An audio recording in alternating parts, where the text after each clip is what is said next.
জীবনে কিছু কিছু কষ্ট থাকে যেগুলো কাউকে বলা যায় না, শুধু চুপচাপ নিজের ভিতরে লুকিয়ে রাখতে হয়।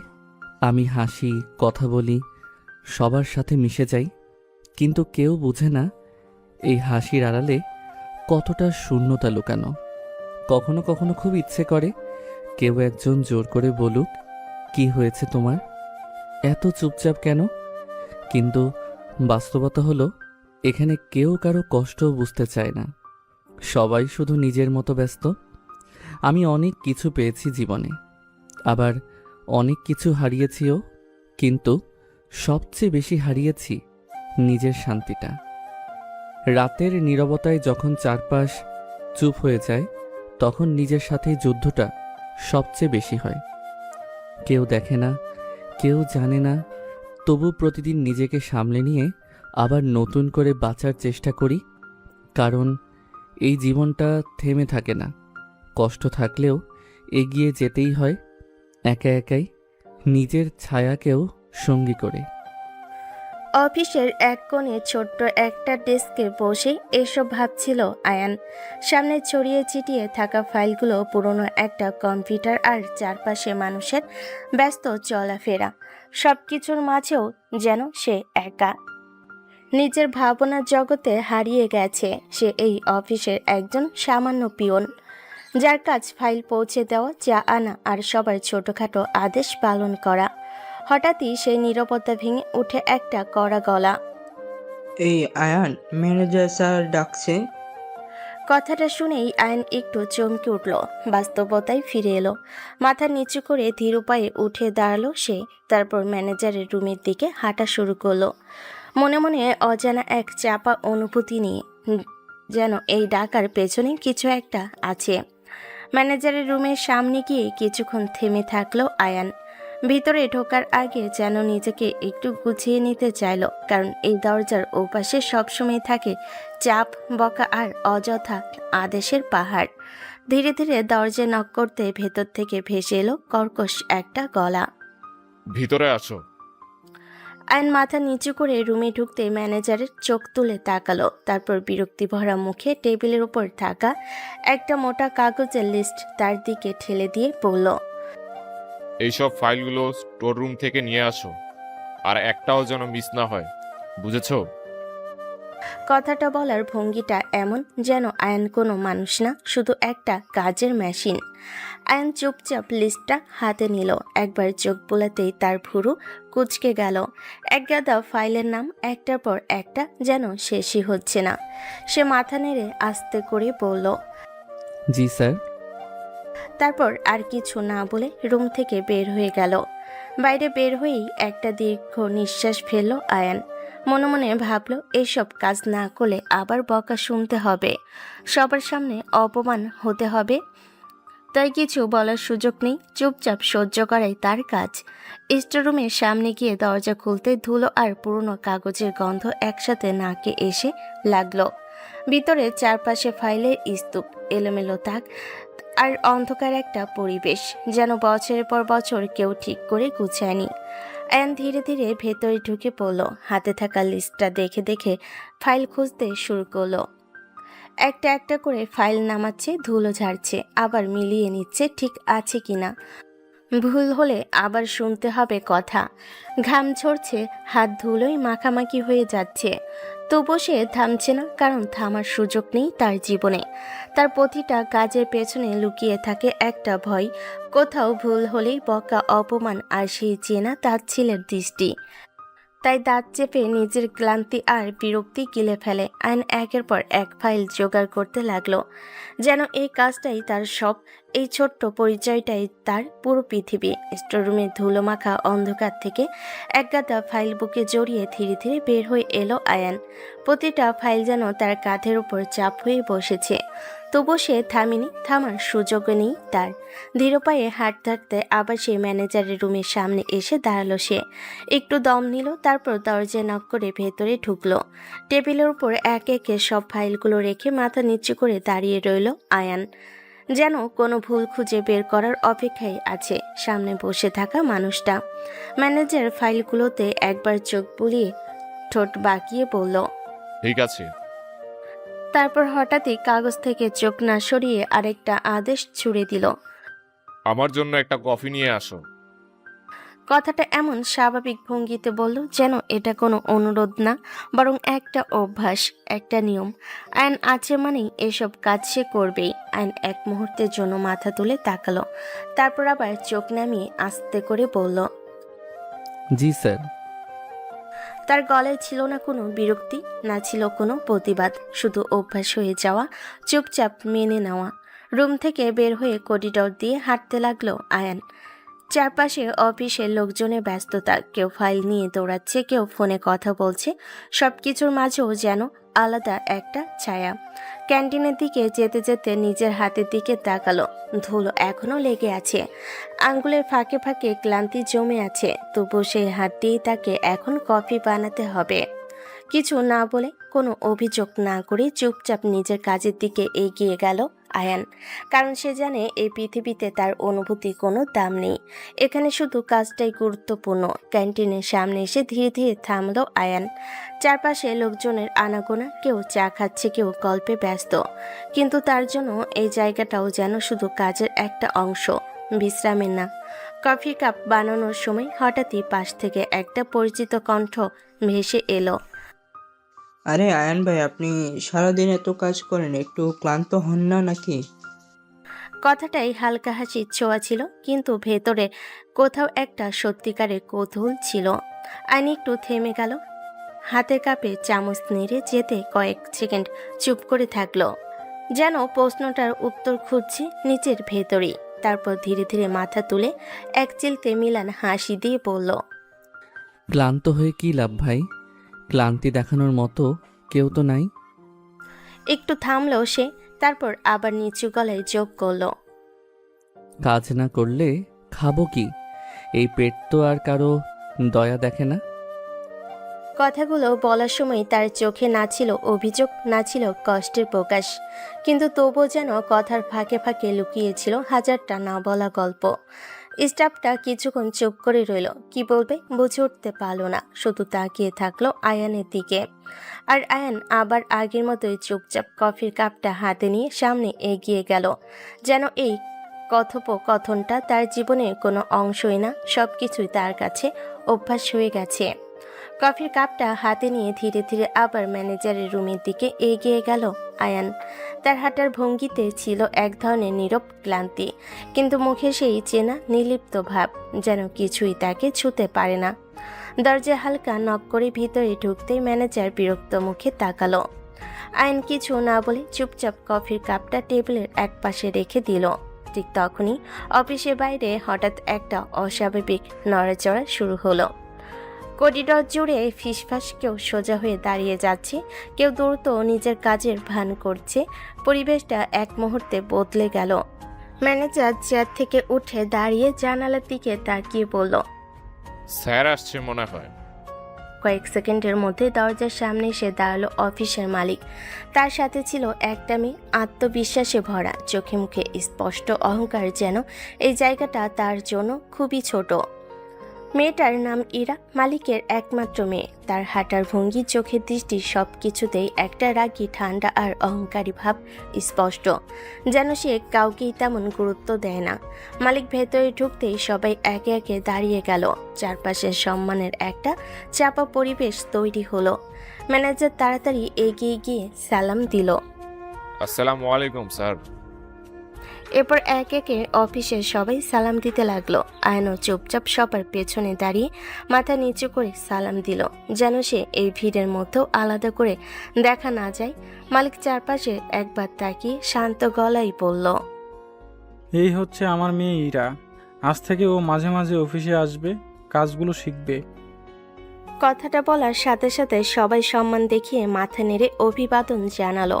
আর ইরা সবার দিকে একবার ঠান্ডা চোখে তাকালো, যেন কাউকেই বিশেষ গুরুত্ব দিল না। তার দৃষ্টি গিয়ে এক সেকেন্ডের জন্য থেমে গেল আয়ানের উপর, কিন্তু আয়ান তখনও মাথা নিচু করে দাঁড়িয়ে, নিজের মতোই নির্লিপ্ত, যেন এই নতুন আগমন তার জীবনে কোনো পরিবর্তন আনবে না।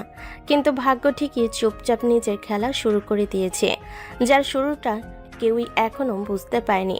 রুমের ভিতরে সেই চাপা গম্ভীর পরিবেশের মাঝেই হঠাৎ ম্যানেজারের চোখ গিয়ে পড়ল আয়নের উপর। সে এখনো এক কোণে চুপচাপ দাঁড়িয়ে আছে, যেন নিজের উপস্থিতিটাই লুকিয়ে রাখতে চাইছে। ম্যানেজার ভুরুকুচকে একটু কড়া গলায় বলে উঠল, এই আয়ান, দাঁড়িয়ে আছো কেন? স্যার আর ইরা ম্যামের জন্য তাড়াতাড়ি কফি নিয়ে আসো। কথাটা এমনভাবে বলল যেন আয়ন দেরি করলেই বড় কোনো অপরাধ হয়ে যাবে। আয়ন এক সেকেন্ডও দেরি করল না, মাথা নিচু করে দ্রুত বলল। জি স্যার। তারপর প্রায় দৌড়ানোর মতো করে রুম থেকে বের হয়ে গেল। করিডর দিয়ে দ্রুত পা চালাতে লাগলো, যেন এই ছোট্ট কাজটাতেই তার পুরো দায়িত্ব, পুরো অস্তিত্ব নির্ভর করছে। ক্যান্টিনে গিয়ে দ্রুত হাতে কফি বানাতে লাগলো সে।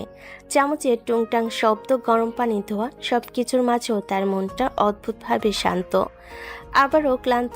2টা কাপ সাবধানে হাতে নিয়ে আবারও ফিরে এলো আয়ান। দরজায় নক করে ভেতরে ঢুকে ধীরে ধীরে টেবিলের সামনে গিয়ে এগিয়ে গেল।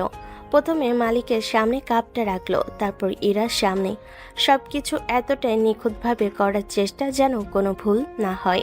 ইরা ধীরে ধীরে কাপটা হাতে তুলে নিল, এক চুমুক দিল, আর ঠিক পরের মুহূর্তেই তার মুখের ভঙ্গি বদলে গেল। ভুরুকুচকে বিরক্তি দিতে ভরে উঠল। এসব কি ফালতু কফি বানিয়েছো? তার কণ্ঠে এমন একটা তার ছিল যেন কফিটা না, আইনকেই অপমান করা হচ্ছে। রুমের ভেতর মুহূর্তে একটা অস্বস্তিকর নীরবতা নেমে এলো। এরা আবার ঠান্ডা গলেই বলল, ভালো করে বানিয়ে আনো, এটা আমি খেতে পারবো না। আইন এক মুহূর্তের জন্য চুপ করে দাঁড়িয়ে রইল, চোখ নিচু, মুখে কোনো প্রতিক্রিয়া নেই।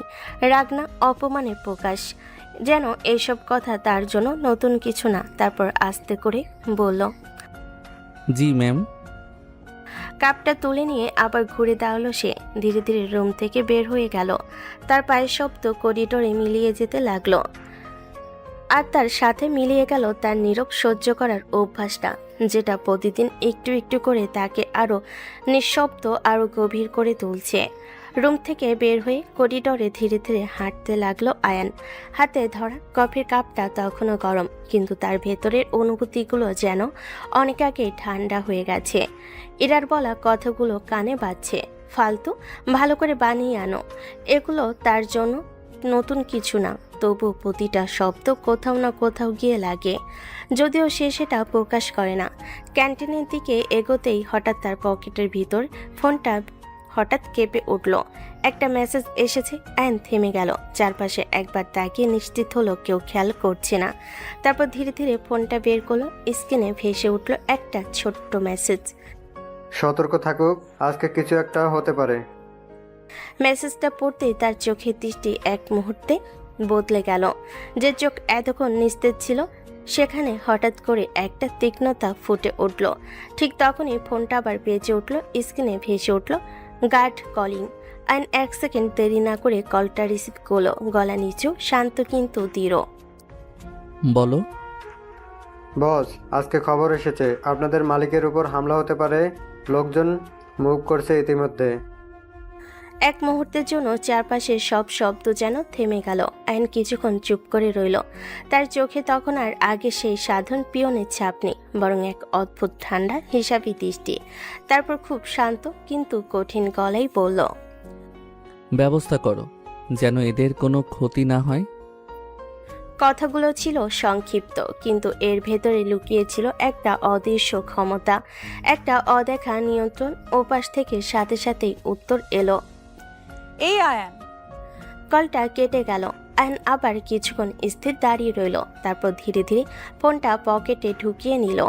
মুহূর্তের মধ্যে তার মুখের ভাব আবার আগের মতোই নিলিপ্ত হয়ে গেল, যেন কিছুই ঘটেনি, যেন সে এখনো সেই সাধারণ পিয়ন যার কাজ শুধু কফি বানানো। তারপর আবার ক্যান্টিনের দিকে হাঁটা শুরু করলো। হাতে কফির কাপ, মুখে নীরবতা, কিন্তু তার অদৃশ্য জগৎটা তখন ইতিমধ্যেই নড়ে উঠেছে। ক্যান্টিনে এসে আবার নতুন করে কফি বানাতে লাগলো আয়ান, আগে থেকেও বেশি মনোযোগ দিয়ে, যেন কোনো ভুলের সুযোগ না থাকে এবার। চামচের হালকা শব্দ, গরম পানি ধোয়া আর কাপে কফির গাঢ় রং সবকিছু খুব নিখুঁতভাবে মিশিয়ে নিল, যেন এই ছোট্ট কাজটার মধ্যে সে নিজের দায়িত্বটুকু সম্পূর্ণ করতে চায়। কাপটা সাবধানে হাতে নিয়ে আবার ম্যানেজারের রুমের দিকে এগিয়ে গেল আয়ান। দরজায় নক করে ভেতরে ঢুকে আগের মতোই চুপচাপ টেবিলের উপর কফিগুলো রেখে দিল। ইরা এবার ধীরে ধীরে কাপটা তুলে নিল, এক চুমুক খেলো, কিছুক্ষণ চুপ করে থাকলো, কিন্তু এবার আর কোনো কথা বলল না, না কোনো অভিযোগ, না কোনো তাচ্ছিল, শুধু নীরবভাবে কফিটা খেতে লাগলো। রুমের ভেতরের পরিবেশটা একটু হলেও স্বাভাবিক হয়ে এলো। আয়না কোনো কথা না বলে নিঃশব্দে সেখান থেকে বের হয়ে গেল। এরপর পুরো দিনটা যেন একই ছন্দে কাটতে লাগলো। এরা তার বাবার সাথে অফিসের এক একটা কাজ মন দিয়ে দেখছে, ফাইল চেক করছে, মাঝে মাঝে প্রশ্ন করছে। সব কিছুতে তার সেই আত্মবিশ্বাসী আর একটু রাগী ভঙ্গি স্পষ্ট। আর এর মাঝে বারবার ছোট ছোট আদেশ ভেসে আসতে লাগলো। এই আয়ান, ওই ফাইলটা নিয়ে আসো। এই আয়ান, একটু পানি দাও। এই আয়ান, ওই রিপোর্টটা নিয়ে যাও ম্যানেজারের কাছে। প্রতিটা ডাকে আয়ন একইভাবে সাড়া দিল। কোনো বিরক্তি নেই, কোনো প্রশ্ন নেই, শুধু মাথা নিচু করে কাজ করে যাওয়া। সে একবার ফাইল নিয়ে যাচ্ছে, একবার কাগজ দিচ্ছে, আবার কখনো পানি, কখনো চা। পুরো দিনটাই যেন তার জন্য শুধু দৌড়ানো আর আদেশ পালন করার মধ্যেই সীমাবদ্ধ। তার ক্লান্ত পা ধুলো মাখা হাত আর নীরব সব কিছুতেই বলে দিচ্ছিল সে কতটা পরিশ্রম করছে। তবুও কারোর চোখে সে বিশেষ কিছু না, শুধু একজন সাধারণ পিয়ন যার কাজ সবার ছোটখাটো প্রয়োজন মেটানো। আর আয়ান সব কিছু চুপচাপ করে যেতে লাগলো, যেন এই ব্যস্ততার মাঝে সে নিজের ভেতরের সব কিছু চাপা দিয়ে রাখছে, একটা অদ্ভুত শান্ত মুখের আড়ালে লুকিয়ে রাখছে হাজারটা না বলা গল্প। সারাদিনে দৌড়ঝাঁপ, বকা, আদেশ আর ক্লান্তি শেষে অবশেষে কাজ শেষ হলো আয়ানের। অফিসের আলো ধীরে ধীরে নিভে আসছে, মানুষজন এক একে বের হয়ে যাচ্ছে, আর সবার শেষে নিঃশব্দে বের হলো সে। করিডোর দিয়ে হাঁটতে হাঁটতে একবারও পেছনে তাকালো না, যেন এই জায়গাটা তার জন্য শুধু দায়িত্ব, কোনো অনুভূতি নেই এখানে। বাইরে ঠান্ডা হাওয়া গায়ে লাগতেই একটা দীর্ঘ নিঃশ্বাস ফেললো আয়ান। তারপর ধীর পায়ে নিজের বাসার দিকে হাঁটা শুরু করলো। ছোট্ট একটা বাসা, খুব সাধারণ, খুব নিঃশব্দ, যেখানে তার ফিরে আসার জন্য কেউ অপেক্ষা করে না, কেউ দরজা খুলে দেয় না। দরজা খুলে ভেতরে ঢুকতেই একটা শূন্যতা তাকে ঘিরে ধরলো, যেন পুরো ঘরটাই তার একাকিত্বের সাক্ষী। ব্যাগটা একপাশে রেখে ধীরে ধীরে হাত মুখ ধুয়ে নিল আয়ান। তারপর রান্নাঘরের দিকে গিয়ে চুপচাপ রান্না করতে লাগলো। চুলায় আগুন জ্বলছে, পাতিলে কিছু ফুটছে। এই ছোট ছোট শব্দগুলোই যেন তার জীবনের একমাত্র সঙ্গী। ঠিক তখনই হঠাৎ তার ফোনটা বেজে উঠল। নিস্তব্ধ ঘরের ভেতর শব্দটা কেমন যেন আলাদা করে কানে লাগলো।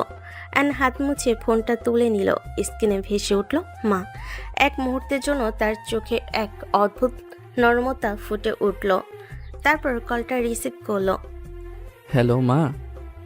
ওপাশ থেকে ভেসে এলো কাঁপা কাঁপা অভিমান মেশানো কণ্ঠ।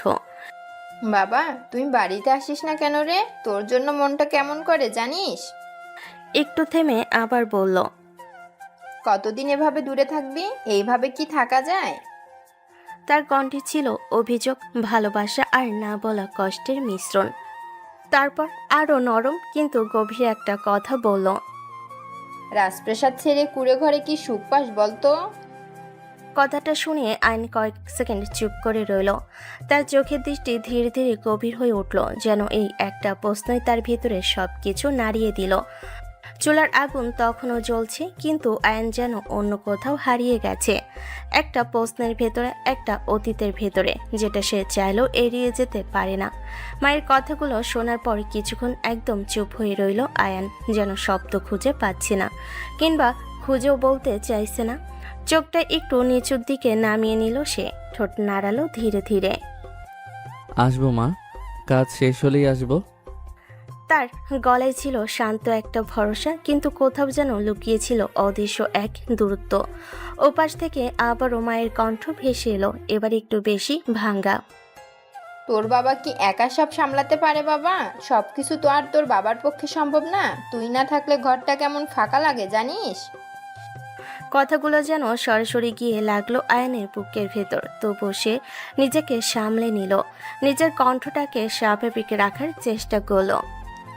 চিন্তা করো না মা, আমি মাঝে মাঝে যাব, তবে কাজ না শেষ হলে একেবারে গিয়ে থাকতে পারবো না। একটু সময় দাও আমাকে। সব ঠিক হয়ে যাবে। তার কথাগুলো ছিল আশ্বাসের মতো, কিন্তু এর ভেতরে লুকিয়ে ছিল অনেক না বলা কথা, অনেক অজানা কারণ। মা কিছুক্ষণ চুপ করে রইল, তারপর নরম গলায় বলল। অ্যান হালকা করে চোখ বন্ধ করলো, তারপর আস্তে করে বলল, ঠিক আছে মা, তুমি দোয়া করো আমার জন্য। আরো দু একটা ছোটখাটো কথা হলো, তারপর ধীরে ধীরে কলটা কেটে দিল আয়ান। ঘরটা আবার আগের মতো নিস্তব্ধ হয়ে গেল, শুধু চুলার আগুনের শব্দ আর পাতিলে ফুটতে থাকা পানির আওয়াজ ভেসে আসছে। আয়ান কিছুক্ষণ স্থির দাঁড়িয়ে রইল, তারপর ধীরে ধীরে রান্নার কাছে ফিরে গেল, যেন এই ছোট্ট কাজটুকুই তার একমাত্র বাস্তবতা। সবকিছু শেষ করে চুপচাপ প্লেটে করে খাবার নিল, টেবিলের সামনে বসে একা একা খেতে লাগলো। না কোনো কথা, না কোনো শব্দ, শুধু নিঃশব্দে খাবার মুখে তুলছে, যেন খাওয়াটাও একটা দায়িত্ব, কোনো আনন্দ না। চারপাশে কেউ নেই, কোনো হাসি নেই, কোনো গল্প নেই, শুধু একটা মানুষ আর তার নিঃশব্দ জীবন, যেখানে প্রতিটা রাত এমনভাবে কেটে যায়। একা একাই খাওয়া শেষ করে ধীরে ধীরে প্লেটটা সিঙ্কে রেখে দিল আয়ান। পুরো ঘরটা তখন নিস্তব্ধ, শুধু তার নিঃশ্বাসের শব্দটুকুই শোনা যাচ্ছে।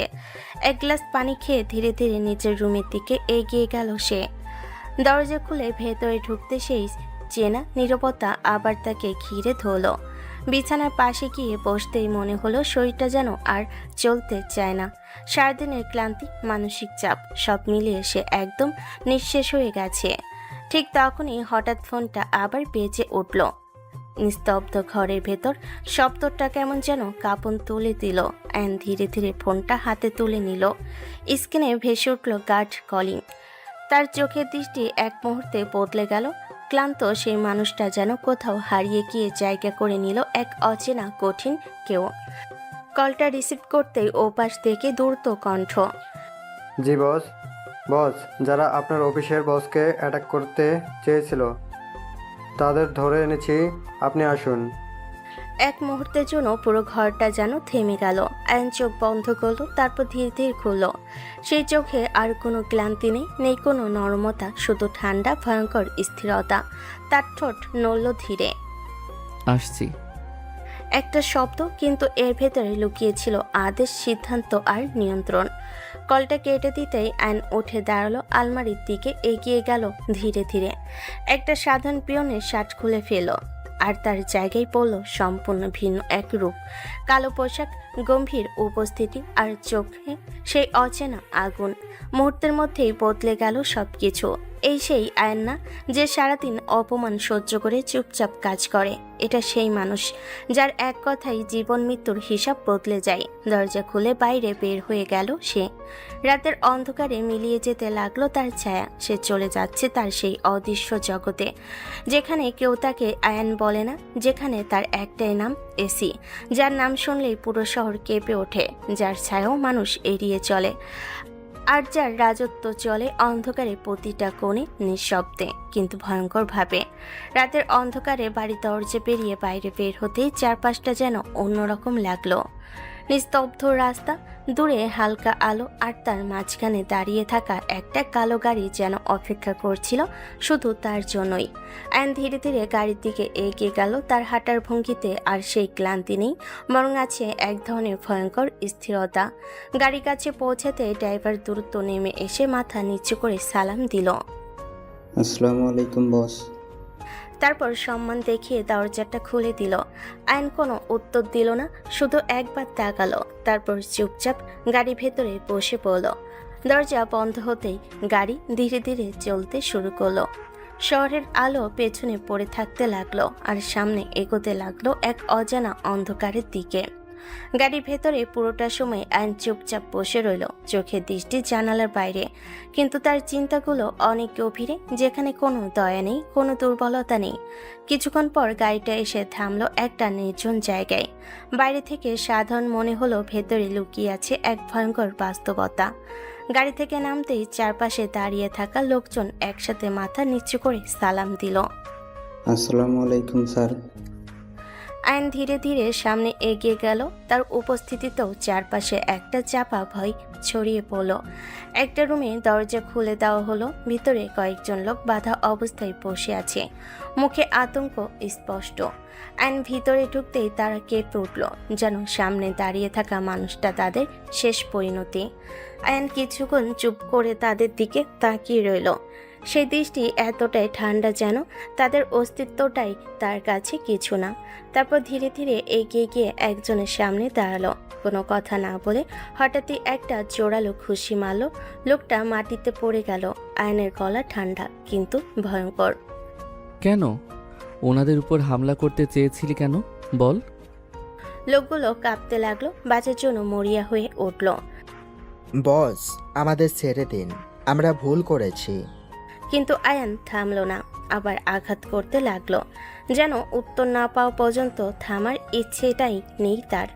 লোকগুলো কাঁদতে কাঁদতে বলল, আমরা কিছু জানি না বস, আমরা শুধু অর্ডার ফলো করি, আমাদের বস জানে সব। রুমের ভেতরে বাতাস ভারী হয়ে উঠল।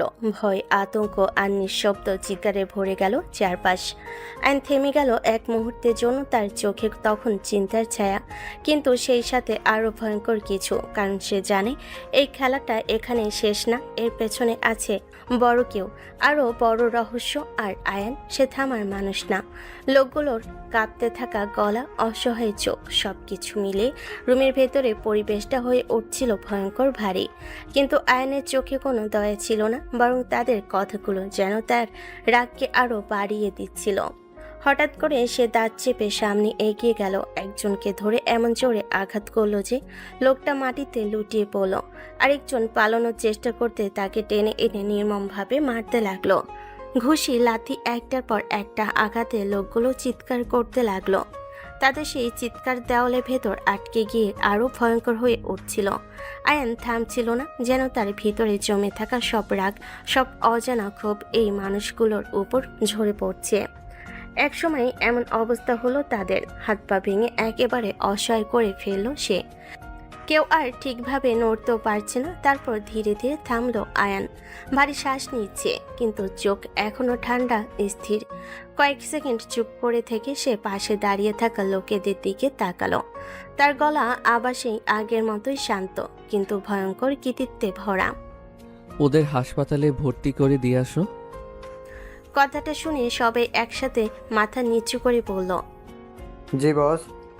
মাটিতে পড়ে থাকা লোকগুলো কষ্টে কাঁপছে, কিন্তু তাদের চোখে একটা অদ্ভুত ভয়। কারণ তারা এখনো জানে না কে তাদের এই অবস্থা করলো। আয়নের মুখ পুরোটা ঢাকা ছিল একটা কালো মাস্কে। তারা শুধু দেখছে তার চোখ, সেই ঠান্ডা নির্দয় দৃষ্টি, যেটা কোনোদিন ভুলতে পারবে না তারা। আয়ন ধীরে ধীরে ঘুরে দাঁড়ালো। তার পায়ের শব্দ রুমের ভেতর প্রতিধ্বনিত হতে লাগলো। অন্ধকারের ভেতর মিলিয়ে যেতে লাগলো তার ছায়া। সে আবার ফিরে যাচ্ছে তার সেই দুই জীবনের মাঝখানে, যেখানে একদিকে সে একটা সাধারণ পিয়ন আর অন্যদিকে একটা নাম যাকে মানুষ দেখতে পায় না, কিন্তু ভয় পায় সবচেয়ে বেশি। পরের দিন সকালটা যেন অন্যরকম নীরবতায় শুরু হলো। রাতের সবকিছু পেছনে ফেলে আবার সেই সাধারণ জীবনে ফিরে এসেছে আয়ান, যেখানে সে শুধু একজন পিয়ন আর কিছুই না। অফিসে ঢুকতেই আগের মতোই ব্যস্ত পরিবেশ। কেউ কাজ নিয়ে দৌড়াচ্ছে, কেউ ফাইল নিয়ে বসে আছে। সব কিছুই স্বাভাবিক, যেন কিছুই ঘটেনি গত রাতে। আজ একটা ছোট্ট পরিবর্তন আছে। মালিক আসেনি, তার জায়গায় এসেছে ইরা। অফিসে কেবিনে বসে আছে সে, সামনে ছড়িয়ে থাকা ফাইল আর পাশে দাঁড়িয়ে ম্যানেজার তাকে একে একে কাজ বুঝিয়ে দিচ্ছে। ম্যানেজার বেশ সিরিয়াস গলায় বলছে, ম্যাম, এগুলো হচ্ছে আমাদের গত মাসের রিপোর্ট, আর এই ফাইলগুলো ক্লায়েন্ট ডিলের, এগুলো একটু ভালো করে দেখবে। এরা মনোযোগ দিয়ে সব শুনছে, মাঝে মাঝে প্রশ্ন করছে, আবার কিছু জায়গায় ভুরু কুঁচকে নিজের মতো করে ভাবছে। তার সেই আত্মবিশ্বাসী আর কড়া স্বভাবটা স্পষ্ট। ঠিক তখনই দরজার পাশে দাঁড়িয়ে থাকা আইন ধীরে ধীরে ভেতরে ঢুকলো, হাতে কয়েকটা ফাইল। চুপচাপ এগিয়ে গিয়ে টেবিলের উপর ফাইলগুলো সাজিয়ে রাখতে লাগলো, একটার পর একটা নিখুঁতভাবে।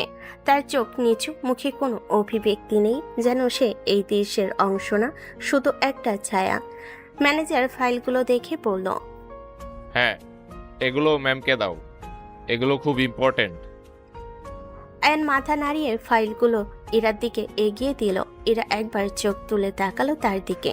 কয়েক সেকেন্ডের জন্য তাদের দৃষ্টি মিলল, কিন্তু আয়ান সাথে সাথে চোখ নামিয়ে নিল, যেন কিছুই হয়নি। ইরা আবার ফাইলের দিকে মন দিল, কিন্তু তার চোখে এক মুহূর্তের জন্য একটা অদ্ভুত ভাব ফুটে উঠেছিল, যেন সে কিছু একটা খেয়াল করেছে, কিন্তু ঠিক ধরতে পারছে না।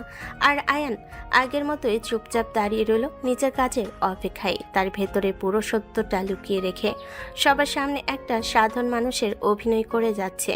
অফিসের কেবিনের সকালটা ধীরে ধীরে ব্যস্ততায় ভরে উঠছে। ফাইলের শব্দ, কাগজের উল্টানো পাতা আর ম্যানেজারের ব্যাখ্যার মাঝে এরা একদম মনোযোগ দিয়ে কাজ বুঝে নিচ্ছে। ঠিক তখনই এরা হালকা বিরক্ত চোখে আয়নের দিকে তাকিয়ে ঠান্ডা গলেই বলল, এখানে দাঁড়িয়ে না থেকে কড়া করে কফি বানিয়ে আনো। কথাটা এমনভাবে বলল যেন এটা কোনো অনুরোধ না, বরং স্বাভাবিক একটা আদেশ, যেটা না মানার প্রশ্নই আসে না। আইন এক সেকেন্ডও দেরি করল না, মাথা নিচু করে শান্ত গলায় বলল। জি ম্যাম। তারপর নিঃশব্দে রুম থেকে বের হয়ে গেল, যেন এই আদেশগুলোই তার নিত্যদিনের অভ্যাস। ক্যান্টিনে গিয়ে আবার সেই একই নিখুঁত ভঙ্গিতে কফি বানাতে লাগলো সে। কাপ, চামচ, গরম পানি ধোয়া সবকিছু খুব যত্ন নিয়ে তৈরি করলো। কিছুক্ষণ পর 2 কাপ কফি নিয়ে আবার কেবিনে ফিরে এলো আয়ান। দরজায় নক করে ভেতরে ঢুকে টেবিলের পাশে রেখে দিল। ঠিক সেই সময় ম্যানেজার তার ফোনে ব্যস্ত থাকায় একবার তাকিয়ে বলল, আমি একটু বাইরে যাচ্ছি ম্যাম, আপনি কাজগুলো দেখে নিন। কথাটা বলেই সে দ্রুত রুম থেকে বের হয়ে গেল, আর রুমটা হয়ে গেল আরও নীরব। ইরা একা বসে একটা বড় ফাইল খুলে মনোযোগ দিয়ে দেখতে লাগলো। চোখ কুঁচকে একের পর এক পৃষ্ঠা উল্টাচ্ছে, কিন্তু কিছুতেই হিসাব মিলাতে পারছে না। ভুরু কুঁচকে সে নিজেই নিজেকে বলল, এটা কেন মিলছে না? এখানে তো কিছু গরমিল আছে। ঠিক তখনই পাশে দাঁড়িয়ে থাকা আয়ান ধীরে ধীরে বলল। আমি মিলিয়ে দিতে পারি। কথাটা শুনে ইরা সাথে সাথে মাথা তুলে তাকালো, চোখে স্পষ্ট অবিশ্বাস। তুমি তুমি সামান্য পিয়ন হয়ে এত বড় ফাইলের হিসাব মিলাবে? তার কণ্ঠে ছিল তাচ্ছিল, যেন সে আগে ধরে নিয়েছে এটা অসম্ভব। আইন কিছু না বলে শুধু ফাইলটা হাতে নিল, চুপচাপ একের পর এক পৃষ্ঠা উল্টাতে লাগলো। চোখের দৃষ্টি খুব শান্ত, কিন্তু মনোযোগ একদম তীক্ষ্ণ। কয়েক মিনিটের মধ্যে সে আঙ্গুল দিয়ে কয়েকটা জায়গা দেখিয়ে বলল, এখানে যোগের ভুল আছে, এই পেজে ক্লায়েন্ট ডাটা ডুপ্লিকেট হয়েছে, আর এখানে টাইমিং মিসম্যাচ। এরা একবার তাকালো ফাইলের দিকে, তারপর আবার আয়নের দিকে। তার চোখে একবার অবাক হওয়ার ছাপ স্পষ্ট, যেন সে বিশ্বাসই করতে পারছে না যে একটা সাধারণ পিয়ন এত দ্রুত এত নিখুঁতভাবে সব ভুল ধরতে পারল। এরা ধীরে ধীরে ফাইলটা আবার চেক করতে লাগলো, আর প্রতিটা লাইনে গিয়ে দেখলো আয়ন যা বলেছে সব কিছুই ঠিক। এক মুহূর্তের জন্য রুমটা একদম চুপ হয়ে গেল। ইরার চোখ তখনও ফাইলের উপর, কিন্তু তার ভেতরে একটা প্রশ্ন ঘুরতে লাগলো, এই ছেলে আসলে কে? আর আয়ান আগের মতোই শান্তভাবে দাঁড়িয়ে আছে, যেন কিছুই হয়নি, যেন এটা তার জন্য খুব সাধারণ একটা ব্যাপার। রুমের ভেতরেই সেই অদ্ভুত নীরবতা ধীরে ধীরে কাটিয়ে আবার কাজে মন দিল ইরা। কিন্তু তার চোখের কোণে কোথাও যেন রয়ে গেল সেই বিস্ময়, একজন পিয়ন এত নিখুঁতভাবে হিসাব মিলালো। কিছুক্ষণ পর ফাইলগুলো গুছিয়ে রেখে ধীরে ধীরে উঠে দাঁড়ালো সে, মুখে আবার সেই আগের মতো কড়া ভাব, যেন কিছুই তাকে নড়াতে পারেনি। এরা কেবিন থেকে বের হয়ে করিডর দিয়ে নিচে যাওয়ার জন্য হাঁটা শুরু করলো। হাই হিলের শব্দ করিডরে প্রতিধ্বনিত হতে লাগলো এক ধরনের আত্মবিশ্বাসী ছন্দে। আর পেছন থেকে চুপচাপ কিছু ফাইল গুছিয়ে বের হচ্ছিল আয়ান। তার চোখ স্বাভাবিকভাবেই ইরার দিকে ছিল, যেন সে অভ্যাসবশত খেয়াল রাখছে। ঠিক তখনই হঠাৎ করে ইরার পা হালকা করে বেঁকে গেল। হাই হিলটা যেন মেঝেতে সঠিকভাবে বসল না, আর পরের মুহূর্তে সে ভারসাম্য হারিয়ে সামনে পড়ে যেতে লাগলো। সব কিছু যেন এক সেকেন্ডের জন্য থেমে গেল। আর ঠিক সেই মুহূর্তেই আয়ান দৌড়ে এগিয়ে এলো, এক হাতে ইরার হাত ধরে আরেক হাতে তার কোমর সামলে নিল। এরা পুরোটা ভর দিয়ে পড়ে গেল আয়নের গায়ের উপর। একটা অদ্ভুত নীরবতা চারপাশে ছড়িয়ে পড়ল। তাদের দুজনের মুখ খুব কাছাকাছি, নিঃশ্বাসের উষ্ণতা একে অপরের গায়ে লাগছে। সময়টা যেন থেমে গেছে কয়েক সেকেন্ডের জন্য। ইরার চোখে বিস্ময় স্পষ্ট। এমনভাবে কেউ তাকে ধরবে, এমনভাবে কেউ তার এতটা কাছে আসবে, এটা যেন তার অভ্যাসের বাইরে। আর আয়ান, তার চোখ সেই চেনা শান্ত দৃষ্টি, কিন্তু কোথাও যেন লুকিয়ে আছে অন্যরকম একটা গভীরতা, যেটা কেউ সহজে বুঝতে পারে না। চারপাশে করিডর নিস্তব্ধ, শুধু তাদের দুজনের মাঝে সেই অদ্ভুত অচেনা অনুভূতিটা যেন বাতাসে ভেসে বেড়াচ্ছে। কয়েক সেকেন্ড পর ইরা যেন নিজের হুঁশে ফিরে এলো। তাড়াতাড়ি নিজেকে সরিয়ে নিল, কিন্তু তার চোখে এখনো সেই অস্বস্তি আর অজানা অনুভূতির ছাপ রয়ে গেছে। আর আয়ান ধীরে ধীরে হাত নামিয়ে আবারও আগের মতোই দাঁড়িয়ে গেল, যেন কিছুই হয়নি। অথচ সেই কয়েক মুহূর্ত তাদের দুজনের জীবনে একটা অদ্ভুত পরিবর্তনের শুরু হয়ে গেল। আয়ান মনে মনে বলল, এটা একদম ঠিক হলো না। ম্যাডাম কি বলে আল্লাহ জানে। কয়েক সেকেন্ড সেই অদ্ভুত নীরবতা ভেঙে ধীরে ধীরে নিজেকে সামলে নিল আয়ান। যেন কিছুই হয়নি, যেন এই মুহূর্তটা তার জীবনের কোনো অংশই না। সে এক পা পেছনে সরে গেল, মাথা নিচু করে শান্ত গলায় বলল, সরি ম্যাম। কথাটা খুব সাধারণ, খুব ছোট, কিন্তু তার ভেতরে ছিল একটা দূরত্ব বজায় রাখার চেষ্টা। তারপর আর এক সেকেন্ডও দাঁড়ালো না, ধীরে ধীরে ঘুরে সোজা চলে গেল করিডরের ভেতর দিয়ে নিজের জায়গায় ফিরে যাওয়ার জন্য। তার পায়ের শব্দ মিলিয়ে যেতেই ইরা কিছুক্ষণ স্থির হয়ে দাঁড়িয়ে রইল। তার বুকের ভেতর অদ্ভুত একটা কম্পন হচ্ছে, যেন হঠাৎ করে কিছু একটা বদলে গেছে, যেটা সে নিজেও বুঝতে পারছে না। আয়নের স্পর্শটা যেন এখনো তার হাতে, তার কাঁধে রয়ে গেছে। সে অস্বস্তি বোধ করলো, ভুরুকুচকে নিজের হাতটা শক্ত করে চেপে ধরলো, যেন সেই অনুভূতিটা মুছে ফেলতে চায়। মাথা ঝাঁকিয়ে নিজেকে স্বাভাবিক করার চেষ্টা করলো ইরা। তারপর নিজের মনে নিজেই একটু বিরক্ত হয়ে বলল, কি সব বাজে বাজে ভাবছি আমি? একটা পিয়ন, একটা সাধারণ স্টাফ, তার স্পর্শে আমার কেন এমন লাগবে? তার চোখে আবার সেই অহংকারের ছাপ ফিরে এলো। ঠোঁট বাঁকিয়ে মনে মনে বলল, পিয়ন হয়ে আমার গায়ে হাত দেওয়ার সাহস হলো কিভাবে? যদিও সে জানে আয়ান তাকে বাঁচানোর জন্যই ধরেছিল, তবুও নিজের ইগোটা মানতে চাইল না। মাথা নিচু করে আবার হাঁটা শুরু করলো ইরা, যেন কিছুই হয়নি, যেন এই ঘটনাটা তার জীবনে কোনো গুরুত্বই রাখে না। কিন্তু কোথাও একটা ছোট্ট কম্পন, একটা অজানা অনুভূতি চুপচাপ জায়গা করে নিয়েছে তার ভেতরে, যেটা সে যতই অস্বীকার করুক পুরোপুরি এড়িয়ে যেতে পারবে না। বিকেলের ক্লান্ত আলোটা ধীরে ধীরে অফিসের কাছের জানালা ভেদ করে ভেতরে ঢুকছে। সারাদিনে ব্যস্ততার পর একটু বিরতির সময়ে ক্যান্টিনে ছড়িয়ে ছিটিয়ে বসে আছে কয়েকজন স্টাফ। এক কোণে চুপচাপ বসে আছে আয়ান। সামনে রাখা এক কাপ চা ঠান্ডা হয়ে যাচ্ছে, কিন্তু তার দৃষ্টি কোথাও দূরে মনে হয়। সে এখনো বসে থাকলেও তার মন অন্য কোথাও ঘুরে বেড়াচ্ছে। চারপাশের হাসি, গল্প, কথাবার্তা সবকিছু চলছে নিজের মতো, কিন্তু আয়ান সেসবের অংশ না। সে নিজের নীরব জগতে ডুবে আছে। ঠিক তখনই তার ফোনটা হঠাৎ বেজে উঠল। আয়ান একটু চমকে উঠল। ফোনটা হাতে তুলে স্ক্রিনের দিকে তাকাতে তার চোখের দৃষ্টি এক মুহূর্তে বদলে গেল। স্ক্রিনে লেখা বাবা। এক সেকেন্ডও দেরি না করে কলটা রিসিভ করলো সে। হ্যালো বাবা। ওপাশ থেকে ভেসে এলো গম্ভীর, একটু চিন্তিত কণ্ঠ। আয়ান, তুমি একটু অফিসে আসো, জরুরি একটা মিটিং আছে। আমি এটা সামলাতে পারবো না, তোমাকে দরকার। কথাগুলো কানে শুনে আয়ন কয়েক সেকেন্ড চুপ করে রইল। তার চোখে তখন চিন্তার ছাপ, কিন্তু সাথে সাথে একটা সিদ্ধান্ত যেন তৈরি হয়ে গেল। আয়ন শান্ত গলায় বলল, আচ্ছা আসছি। কলটা কেটে দিতেই আর এক মুহূর্ত বসে থাকলো না সে। তাড়াতাড়ি উঠে দাঁড়ালো, চেয়ারটা একটু সরিয়ে দ্রুত পায়ে ক্যান্টিন থেকে বের হয়ে গেল। তার হাঁটার ভঙ্গিতে ছিল তাড়াহুড়ো, যেন এই মুহূর্তে তার অন্য একটা পরিচয় তাকে ডাকছে। করিডর দিয়ে দ্রুত বের হয়ে গেল আয়ান। কোনো অনুমতি না, কোনো ছুটি না, শুধু চলে গেল নিঃশব্দে। ঠিক সেই সময় দূর থেকে এই দৃশ্যটা চোখে এলো ইরার। সে একটু থেমে তাকিয়ে রইল, বুড়ো কুচকে গেল হালকা করে। এই পিয়নটা এখন কোথায় গেল, তাও আবার ছুটি নিয়ে? সে কিছুক্ষণ দাঁড়িয়ে রইল, তারপর ঠোঁট বাঁকিয়ে মাথা ঘুরিয়ে নিল, যেন এই ব্যাপারটা তার ভালো লাগেনি।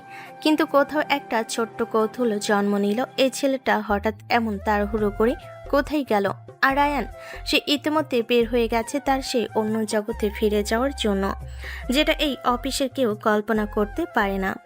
অফিস থেকে বের হয়ে দূরত্ব পায়ে বাইরে এসে দাঁড়ালো আয়ান। তার মুখে এখনও সেই সাধারণ নির্লিপ্ত ভাবটা, যেটা সবাই দেখে, সবাই বিশ্বাস করে, কিন্তু বাইরে দাঁড়িয়ে থাকা কালো গাড়িটার দরজা খুলতেই যেন বদলে গেল সব কিছু। ড্রাইভার দ্রুত নেমে এসে মাথা নিচু করে দরজা খুলে দিল। আসসালামু আলাইকুম স্যার। আইন কোনো উত্তর না দিয়ে চুপচাপ গাড়ির ভিতর বসে পড়ল। দরজা বন্ধ হতে বাইরের পৃথিবীটা যেন তার থেকে আলাদা হয়ে গেল। গাড়ির ভিতরটা একদম আলাদা, নরম আলো, নিঃশব্দ পরিবেশ, যেন এটা একটা চলমান গোপন জগৎ।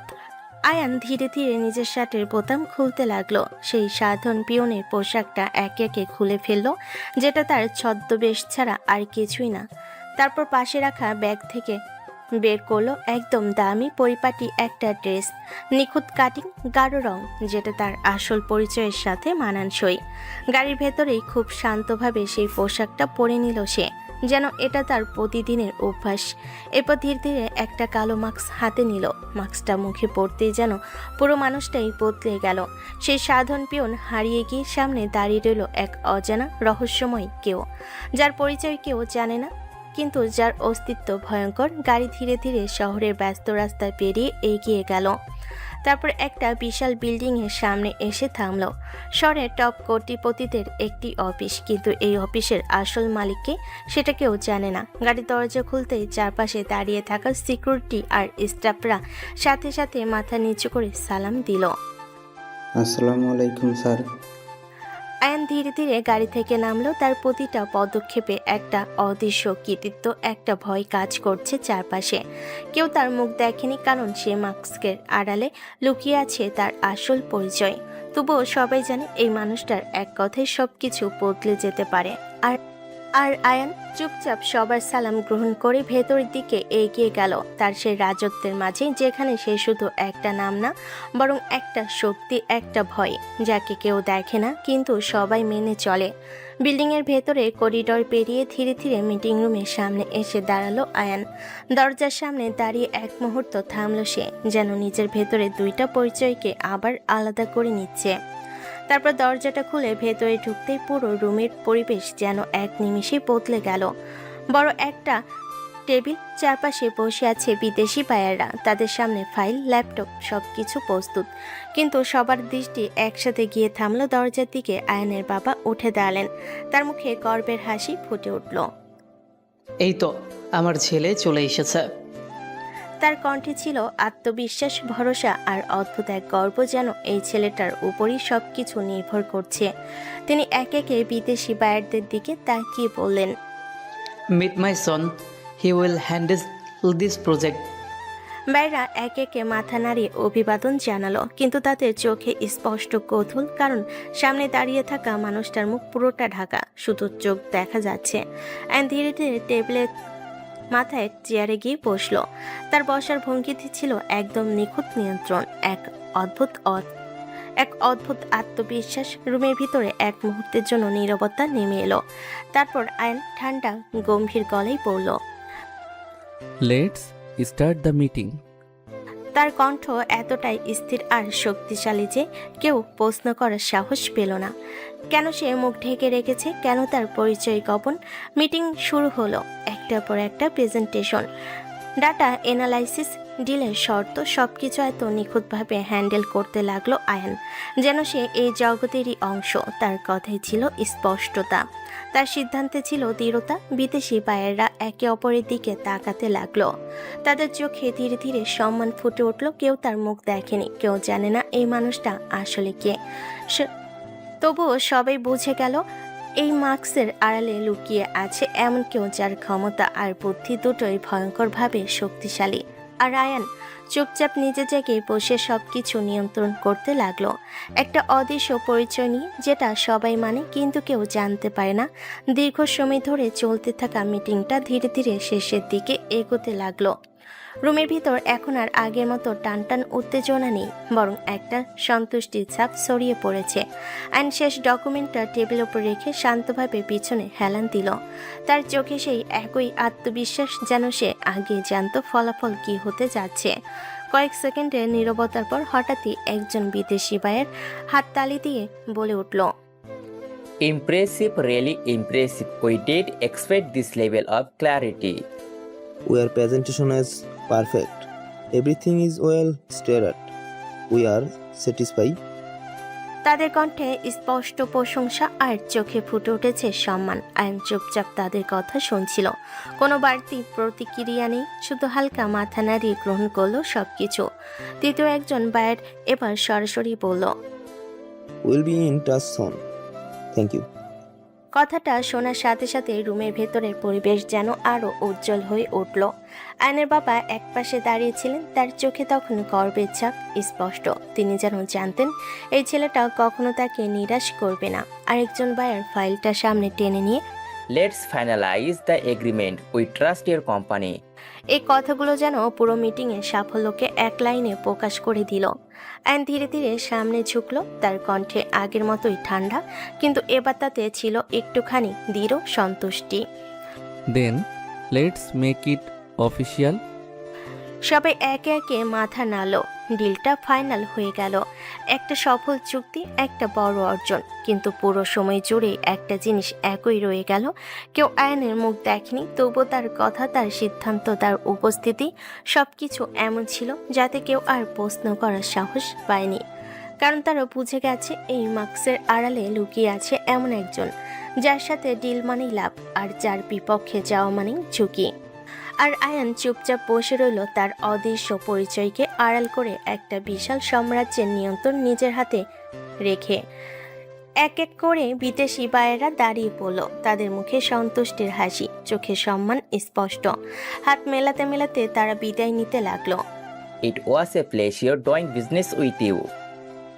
ধীরে ধীরে তার রুম থেকে বের হয়ে গেল। দরজাটা বন্ধ হতেই পুরো মিটিং রুমটা আবার নিস্তব্ধ হয়ে গেল। একটা বড় সাফল্যের পরে সেই শান্ত পরিবেশ। আয়ন কিছুক্ষণ চুপ করে বসে রইল, তারপর ধীরে ধীরে উঠে দাঁড়ালো। তার চোখে আবার সে নির্লিপ্ত ভাব ফিরে এসেছে, যেন এই বড় অর্জনটাও তার জন্য খুব সাধারণ একটা ব্যাপার। সে বাবার দিকে তাকিয়ে শান্ত গলায় বলল, এখন আমি যাই। তার গলায় ছিল তাড়াহুড়ো, যেন সে এই জায়গা থেকে যত দ্রুত সম্ভব বের হয়ে যেতে চায়। কিন্তু তার বাবাও ভুরু কুচকে তাকালেন, তারপর একটু গম্ভীর গলায় বললেন, আজ যেতে হবে না, আর তোমার মা তোমার জন্য অপেক্ষা করছে। অনেক দিন পর তুমি এসেছো। কথাগুলো শুনে আয়ন কয়েক সেকেন্ড চুপ হয়ে গেল, তার চোখে হালকা দ্বিধা ফুটে উঠল। তারপর নিচু গলায় বলল, আমি তো ছুটি আনি নাই, অফিসে যেতে হবে। কথাটা শুনে তার বাবা একটু বিরক্ত হয়ে গেলেন, কণ্ঠে রাগ মিশিয়ে বলল, যার অফিসে হাজার হাজার মানুষ কাজ করে সেই কোম্পানির ছেলে হয়ে তুমি কেন অন্যের অফিসে পিওনের চাকরি করো বলো তো? তোমার কি অভাব আছে, নাকি এটা কোনো খেলা? রুমের ভেতরের বাতাসটা যেন একটু ভারী হয়ে উঠল। আয়ন ধীরে ধীরে মাথা নিচু করলো, কিছুক্ষণ চুপ করে তারপর বলল, তুমি বুঝবে না বাবা, কারণ আছে। তার কণ্ঠে ছিল গভীর কিছু, যেটা সে খুলে বলতে চায় না বা পারছে না। বাবা কিছুক্ষণ তার দিকে তাকিয়ে রইলেন, তারপর দীর্ঘশ্বাস ফেলে বলেন, যাই থাক, আজ বাড়ি যেতে হবে। তার গলায় ছিল আদেশ আবার অনুরোধও। আইন চুপ করে দাঁড়িয়ে রইল। তার দুইটা পৃথিবী, একটা দায়িত্ব আরেকটা পরিবার, দুটোর মাঝখানে দাঁড়িয়ে সে নিজের দ্বিধায় পড়ে গেছে। কিন্তু আজ কোন দিকটা বেছে নেবে সে? যেটা সিদ্ধান্ত তাকে নিতেই হবে। বাবার কথার পর বেশ কিছুক্ষণ চুপ করে দাঁড়িয়ে রইল আয়ান, যেন নিজের ভেতরে সব দ্বিধা, সব টানাপোড়েন এক জায়গায় এসে জমেছে। তার চোখে এক মুহূর্তের জন্য নরম একটা ছায়া ভেসে উঠল, তারপর ধীরে ধীরে মাথা তুলে বাবার দিকে তাকিয়ে শান্ত গলায় বলল, আচ্ছা চলো তাহলে বাড়িতে। কথাটা শুনেই তার বাবার মুখে হালকা একটা স্বস্তির হাসি ফুটে উঠল, যেন অনেকদিন পর একটা ইচ্ছে পূরণ হতে যাচ্ছে। দুজন একসাথে বের হয়ে এলো মিটিং রুম থেকে। করিডর পেরিয়ে গাড়ির দিকে এগিয়ে গেল। রাতের শহর তখন আলোয় ঝলকে ভরা। রাতের শহর তখন আলোর ঝলকে ভরা, কিন্তু সেই আলো পেরিয়ে গাড়িটা ধীরে ধীরে চলে গেল এক বিশাল বাড়ির সামনে। একটা প্রাসাদের মতো বাড়ি, যেখানে প্রতিটা জিনিসে ফুটে ওঠে ঐশ্বর্য আর আভিজাত্য। গাড়ি থামতেই গেট খুলে গেল, ভেতরে ঢুকলো তারা। আয়ন গাড়ি থেকে নামতেই কয়েকজন স্টাফ সম্মান দেখিয়ে মাথা নিচু করলো, কিন্তু আয়নের চোখ তখন শুধু একটার দিকে, বাড়ির ভেতর। দরজা খুলে ভেতরে ঢুকতেই হঠাৎ করে সামনে থেকে দৌড়ে এসে তাকে জড়িয়ে ধরলো তার মা। আয়ান, তার কণ্ঠে এমন একটা আনন্দ, এমন একটা আবেগ, যেন অনেক দিনে জমে থাকা ভালোবাসা একসাথে বের হয়ে এলো। মা তাকে শক্ত করে জড়িয়ে ধরে কাঁপা কাঁপা গলায় বলল, তুই আসবি ভাবিনি, কতদিন পর তোকে কাছে পেলাম বাবা। আইন কিছুক্ষণ স্থির হয়ে রইল, তারপর ধীরে ধীরে নিজের হাত তুলে মাকে জড়িয়ে ধরল। তার চোখে সেই শক্ত কঠিন দৃষ্টির বদলে ফুটে উঠল একদম আলাদা একটা নরম অনুভূতি। ঠিক তখনই ভেতর থেকে দৌড়ে এলো তার ছোট বোন, খুশিতে মুখ উজ্জ্বল হয়ে গেছে। ভাইয়া, তুমি এতদিন পর আসলে, জানো আমি তোমাকে কত মিস করেছি। তার কণ্ঠ ছিল একদম নিষ্পাপ আনন্দ। আয়ান হালকা করে হাসলো, সেই হাসিটা একদম আলাদা, যেটা কেউ কখনো অফিসে দেখে না, তার সেই অন্য জীবনে দেখে না। এই বাড়িটা, এই মানুষগুলোই, এইগুলোই তার আসল শান্তি, তার আসল অনুভূতি। কিন্তু তবুও সে পুরোপুরি ওই জগতে থাকতে পারে না, কারণ তার জীবনে আছে এমন কিছু যা তাকে বারবার দূরে টেনে নিয়ে যায়। তবু এই মুহূর্তটা শুধু পরিবারের, শুধু ভালোবাসার। মায়ের বুক থেকে ধীরে ধীরে নিজেকে আলাদা করতেই আবার সেই আদুরে কণ্ঠ ভেসে এলো, তুই বস বাবা, কোথাও যাবি না, আজ আমি তোর পছন্দের সব রান্না করব। কথাগুলো বলার সময় তার চোখে ছিল অদ্ভুত এক আনন্দ, যেন বহুদিন পর নিজের ছেলেকে সামনে পেয়ে তিনি আবার বাঁচতে শুরু করেছেন। আইন কিছু বলতে গিয়েও থেমে গেল, শুধু হালকা মাথা নাড়িয়ে সোফায় গিয়ে বসলো। এই বাড়িতে আরাম, এই ভালোবাসা, সব কিছুই তার কাছে একদম অন্যরকম। মা তাড়াহুড়ো করে রান্নাঘরের দিকে চলে গেলেন। কিছুক্ষণের মধ্যেই রান্নাঘর ভরে উঠল মশলার ঘ্রাণে, হাড়ি টুংটাং শব্দে, যেন প্রতিটা রান্নার মধ্যে তিনি তার ভালোবাসা ঢেলে দিচ্ছেন। এদিকে ছোট বোন এসে আয়নের পাশে বসে বলল, চোখে মুখে খুশির ঝিলিক। ভাইয়া, তুমি এতদিন কোথায় ছিলে বলো তো? একদমই আসোনি কেন এখানে? সে একের পর এক প্রশ্ন করতে লাগলো। স্কুলের গল্প, বন্ধুদের কথা, নিজের ছোট ছোট অভিযোগ, সবকিছু এক নিঃশ্বাসে বলে যাচ্ছে। আইন চুপচাপ শুনছে, মাঝে মাঝে হালকা হেসে উত্তর দিচ্ছে। তার এই দিকটা একদম আলাদা। এখানে নেই কোনো ভয়, নেই কোনো কঠোরতা, শুধু একটা ভাই, একটা ছেলে। কিছুক্ষণ পর মা রান্নাঘর থেকে ডাক দিলেন, আয়ান, খাবার রেডি। ঘরটা তখন ভরে গেছে নানা রকম খাবারের ঘ্রাণে, তার পছন্দের সব রান্না। যেন একটা দিনের জন্য মা সবকিছু ভুলে শুধু ছেলেকে খুশি করতে চান। সবাই এক একে ফ্রেশ হয়ে ডাইনিং টেবিলে এসে বসলো। টেবিল ভর্তি খাবার, মাছ, মাংস, ভর্তা, ভাজি, এত সবকিছু এত যত্ন করে সাজানো, যেন কোনো উৎসব চলছে। মা নিজ হাতে প্লেটে খাবার তুলে দিতে লাগলেন। এটা খা বাবা, এটা তোর খুব পছন্দ, আর এটা নিয়ে। তার কণ্ঠে ছিল মায়া, যত্ন আর একরাশ সুখ। আইন চুপচাপ খেতে লাগলো, মাঝে মাঝে মায়ের দিকে তাকাচ্ছে, আবার বোনের হাসি শুনছে। এই মুহূর্তগুলো তার কাছে অমূল্য। অনেকদিন পর সে এমন একটা জায়গায় বসে আছে, যেখানে কোনো ভয় নেই, কোনো অভিনয় নেই, শুধু ভালোবাসা আছে। তবু কোথাও একটা অজানা টান তাকে মনে করিয়ে দিয়েছে এই শান্তিটা তার জন্য স্থায়ী না, কারণ তার জীবনের আরেকটা দিক আছে, যেখানে এই হাসি, এই উষ্ণতা পৌঁছায় না। তবুও আজকের রাতটা শুধু পরিবারের, শুধু ভালোবাসার। খাওয়া শেষ হতে হতে অনেক রাত হয়ে গেল। ডাইনিং টেবিলে সেই কোলাহল ধীরে ধীরে কমে এসে আবার বাড়িটা শান্ত হয়ে গেল। মা প্লেটগুলো গুছাতে গুছাতে একবার তাকালেন আয়ানের দিকে। তার চোখে তখনও সেই মায়া, সেই অদ্ভুত চিন্তা, যেটা কখনোই মায়ের মন থেকে সরে না। আজ একটু শান্তি করে ঘুমা বাবা, কোথায় থাকিস, কেমন থাকিস, আল্লাহ জানে।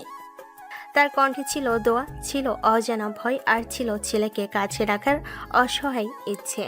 কথাগুলো শুনে আয়ন কয়েক সেকেন্ড চুপ করে রইল। তার চোখে হালকা একটা নরমতা ফুটে উঠল, কিন্তু সে সেটা লুকিয়ে রাখলো আগের মতোই। তারপর ধীরে ধীরে মায়ের কাছে এগিয়ে গিয়ে শান্ত গলায় বলল, আচ্ছা মা, তোমরাও শুয়ে পড়ো, অনেক রাত হয়ে গেছে। তার গলায় ছিল যত্ন, কিন্তু কোথাও যেন একটা দূরত্ব, যেন সে পুরোপুরি এই শান্ত জীবনে নিজেকে জড়িয়ে ফেলতে পারছে না। মা হালকা করে মাথা নাড়লেন, তারপর এগিয়ে এসে তার মাথায় হাত বুলিয়ে দিলেন। আল্লাহ তোকে ভালো রাখুক বাবা। এই ছোট্ট স্পর্শটুকুতেই যেন সবকিছু থেমে গেল কিছুক্ষণের জন্য। আয়ন চোখ বন্ধ করে এক মুহূর্ত সেই অনুভূতিটা অনুভব করলো। তারপর ধীরে ধীরে সবার কাছ থেকে সরে নিজের রুমের দিকে চলে গেল। ঘরটা নিঃশব্দ, বাইরে রাত আরও গভীর হয়ে গেছে। বিছানায় শুয়ে ছাদের দিকে তাকিয়ে রইল আয়ান। আজকের এই শান্তি, এই ভালোবাসা সবকিছু তার ভেতরে এক অদ্ভুত অনুভূতি তৈরি করেছে। কিন্তু সে জানে এই শান্ত রাতের পরেই আবার শুরু হবে তার সেই অন্য জীবন, যেখানে ঘুম নেই, শান্তি নেই। তবুও আজ সে চোখ বন্ধ করলো অনেকদিন পর একটু শান্তির ঘুম পাওয়ার আশায়। রাত অনেক গভীর হয়ে গেছে, চারপাশে নিস্তব্ধতা নেমে এসেছে। পুরো বাড়িটা ঘুমে ডুবে আছে, শুধু সময় যেন ধীরে ধীরে এগিয়ে যাচ্ছে। অন্ধকারের ভেতর দিয়ে নিচের রুমে বিছানায় শুয়েছিল আয়ান, চোখ বন্ধ, কিন্তু ঘুমটা যেন পুরোপুরি আসে না তার জীবনে, কারণ তার রাতগুলো কখনোই পুরোপুরি শান্ত না। ঠিক তখনই হঠাৎ ফোনটা কেঁপে উঠল। নিস্তব্ধ রাতের মধ্যে সেই শব্দটা কেমন যেন তীক্ষ্ণ হয়ে কানে বাজল। আয়ান চোখ খুলল, কয়েক সেকেন্ড চুপ করে স্ক্রিনের দিকে তাকিয়ে রইল। স্ক্রিনে ভেসে উঠল গার্ড কলিং। তার চোখের দৃষ্টি মুহূর্তের মধ্যে বদলে গেল। সেই নরমতা মিলিয়ে কি ফিরে এলো ঠান্ডা হিসাবি কঠোরতা। কলটা রিসিভ করতে ওপাশ থেকে দ্রুত কণ্ঠ ভেসে এলো। খবর পাওয়া গেছে আজ মন্ত্রীর বাড়িতে হামলা হতে পারে, লোকজন মুভ করেছে। কথাটা শুনে কয়েক সেকেন্ড একদম চুপ হয়ে রইল আয়ান। তার চোখে তখন গভীর চিন্তা, কিন্তু সেই সাথে ভয়ঙ্কর স্থিরতা, যেন সে খুব দ্রুত হিসাব মিলিয়ে নিচ্ছে। তারপর ধীরে কিন্তু দৃঢ় গলায় বলল, মন্ত্রীর বাড়িতে যেন ফুলের টোকাও না পড়ে, সবকিছু দেখে রাখো, আমি আসছি। জি বস। কলটা কেটে গেল। রুমের ভেতরে নীরবতা আবার ফিরে এলো, কিন্তু এবার সেটা আগের মতো শান্ত না, বরং ঝড়ের আগে নীরবতা। আইন ধীরে ধীরে উঠে বসলো। তার চোখে এখন আর ঘুম নেই, নেই কোনো দ্বিধা, শুধু দায়িত্ব আর অদৃশ্য এক ক্ষমতার ভার। সে জানে এই রাতটা আবার তাকে ডাকছে তার সেই অন্ধকার জগতে, যেখানে সে শুধু আয়ন না, বরং এমন একজন যার এক সিদ্ধান্তে বদলে যেতে পারে সবকিছু। রাতের অন্ধকার আরও ঘন হয়ে উঠেছে, শহরের আলো দূরে ঝিলমিল করছে, কিন্তু একটা নির্দিষ্ট জায়গা, মন্ত্রীর বাড়ির আশেপাশে অস্বাভাবিকভাবে নীরব।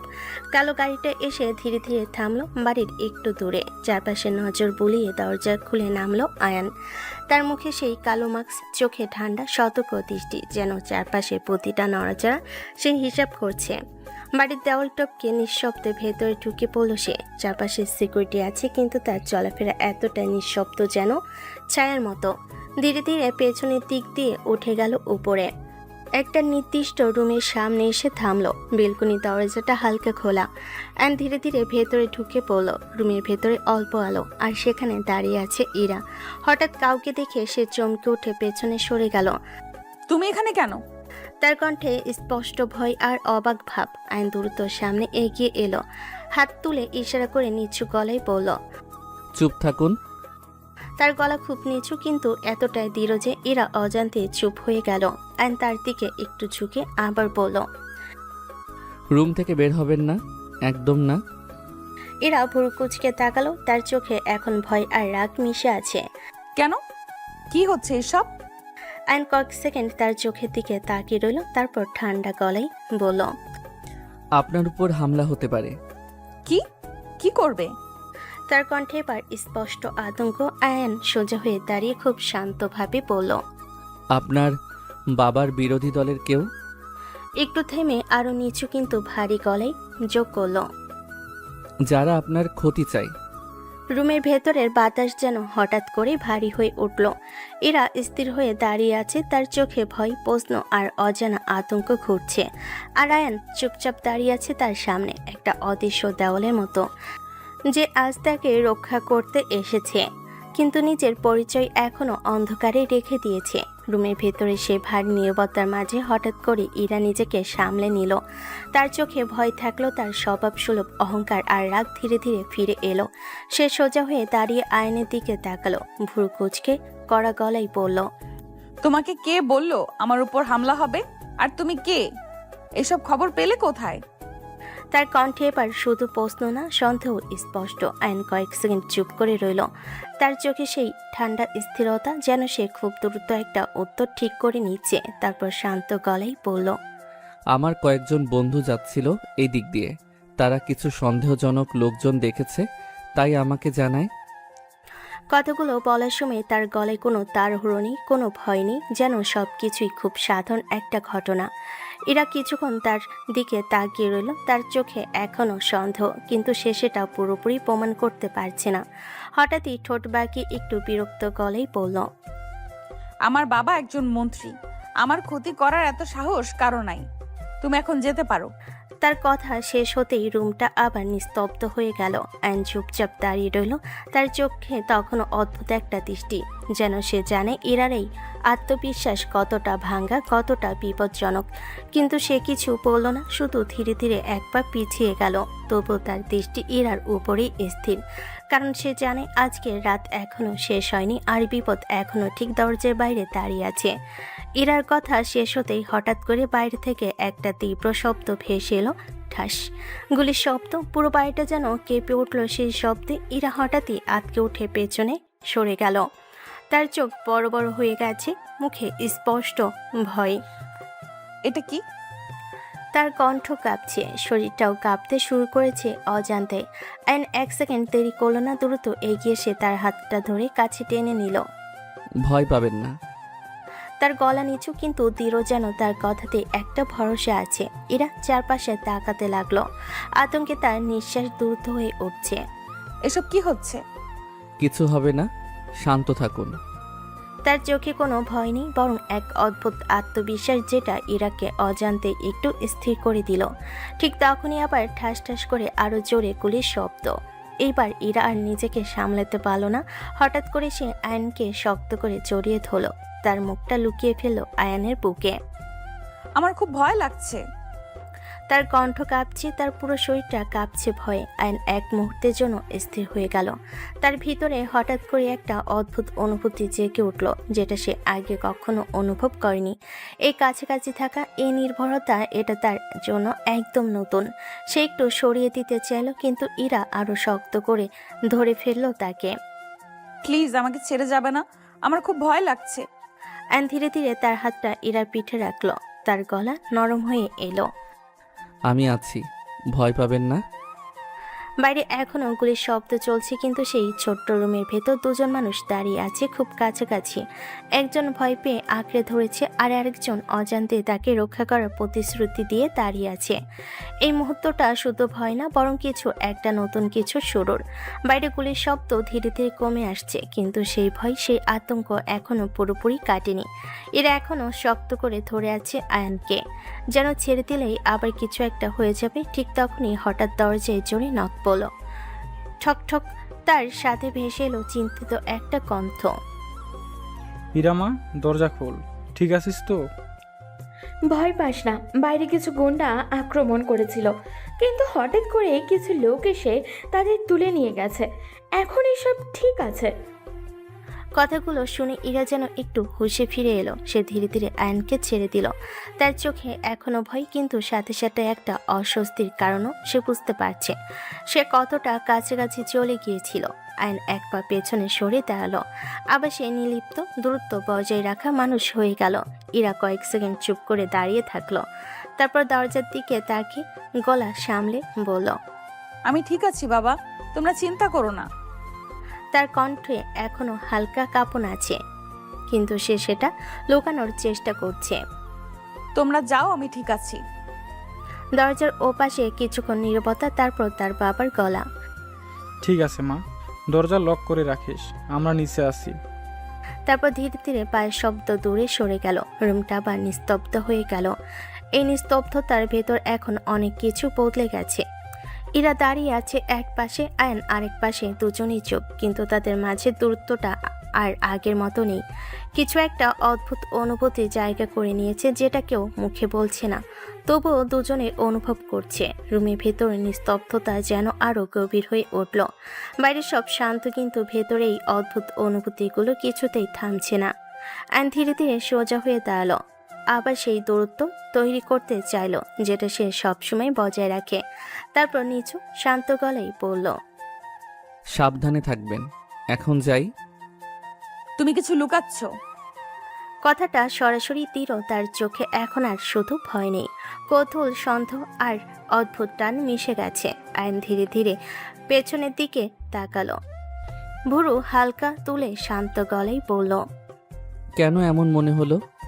এরা কয়েক সেকেন্ড চুপ করে তার দিকে তাকিয়ে রইল, তারপর ধীরে ধীরে বলল, তোমার চোখ দেখে মনে হচ্ছে। কথাটা বলে এসে থেমে গেল, যেন নিজের কথাতেই নিজে একটু অবাক। কিছুক্ষণ স্থির হয়ে রইল, তারপর ধীরে ধীরে তার দিকে এগিয়ে এলো, একবার দুপা। দুজনের দূরত্বটা আবার কমতে লাগলো। হঠাৎই আয়ন ইরা দুহাত ধরে টেনে নিজের খুব কাছে নিয়ে এলো। ইরা হক চুকিয়ে গেল, তার বুক ধক ধক করতে লাগলো জোরে জোরে। আয়ন একটু ঝুঁকে তার চোখের দিকে তাকালো, তার চোখে সেই ঠান্ডা গভীর দৃষ্টি যেটা কাউকে সহজে বুঝতে দেয় না কিছুই। তার গলা ভারী নিচু। চোখের ভাষা বোঝেন আপনি? তার গলা নিচু ভারী। কথাটা যেন সরাসরি গিয়ে লাগলো ইরার ভেতরে। সে চোখ সরাতে পারছে না, আবার তার কেউ থাকতে পারছে না। তার বুক কাঁপছে, নিঃশ্বাস আটকে যাচ্ছে। এই দৃষ্টি, এই কাছাকাছি থাকা সবকিছু যেন তাকে অস্থির করে তুলছে। আয়ান হঠাৎ করে ইরার ঠোঁটে খুব হালকা একটা চুমু দিল। সময়টা যেন এক মুহূর্তের জন্য থেমে গেল। তারপর কোনো কথা না বলে ধীরে ধীরে সরে গেল সে। 1 সেকেন্ড, 2 সেকেন্ড, তারপর ঘুরে বেলকনি দরজাতে হাঁটা শুরু করলো, যেন কিছুই হয়নি, যেন এই মুহূর্তটা তার কাছে কোনো ব্যাপারই না। আর ইরা, সে একদম স্থির হয়ে দাঁড়িয়ে রইল। তার চোখ বড় হয়ে আছে, নিঃশ্বাস এলোমেলো মনে হচ্ছে। সে এখনো বুঝতে পারছে না ঠিক কি হলো। তার ঠোঁটে হাত ছুঁয়ে দেখলো, মনে হচ্ছে সবকিছুই স্বপ্ন, কিন্তু না, এই অনুভূতিটা সত্যি। আর এই মুহূর্তটা তার জীবনে সবকিছু বদলে দিতে পারে। রুমের ভেতরে বাতাসটা এখনো ভারী হয়ে আছে, যেন কয়েক মুহূর্ত আগের ঘটনাগুলো দেওয়ালে দেওয়ালে লেগে আছে।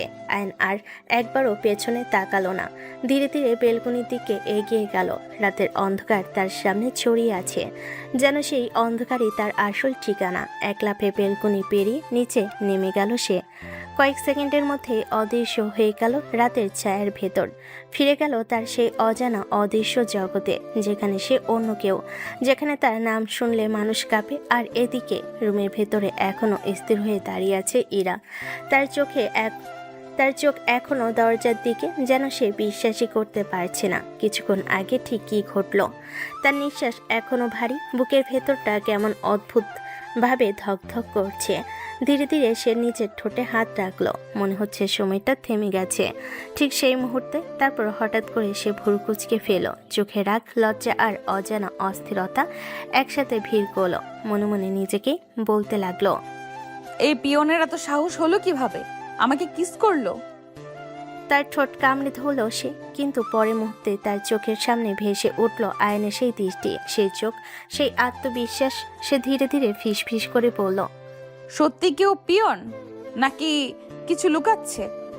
রুমের ভেতর আবার নীরবতা নেমে এলো, কিন্তু এই নীরবতার ভেতর এখন হাজারটা প্রশ্ন, হাজারটা অজানা অনুভূতি, যেগুলো ইরার মনকে অস্থির করে তুলেছে। আর আয়ন, সে ইতিমধ্যে হারিয়ে গেছে অন্ধকারে, কিন্তু রেখে গেছে এমন একটা ছাপ যেটা এত সহজে মুছে যাওয়ার না। এরপর পরের দিন সকালটা আবার আগের মতোই শুরু হলো, যেন রাতে সেই সব ঘটনা, সেই ভয়, সেই অনুভূতি সব কিছু কোথাও হারিয়ে গেছে।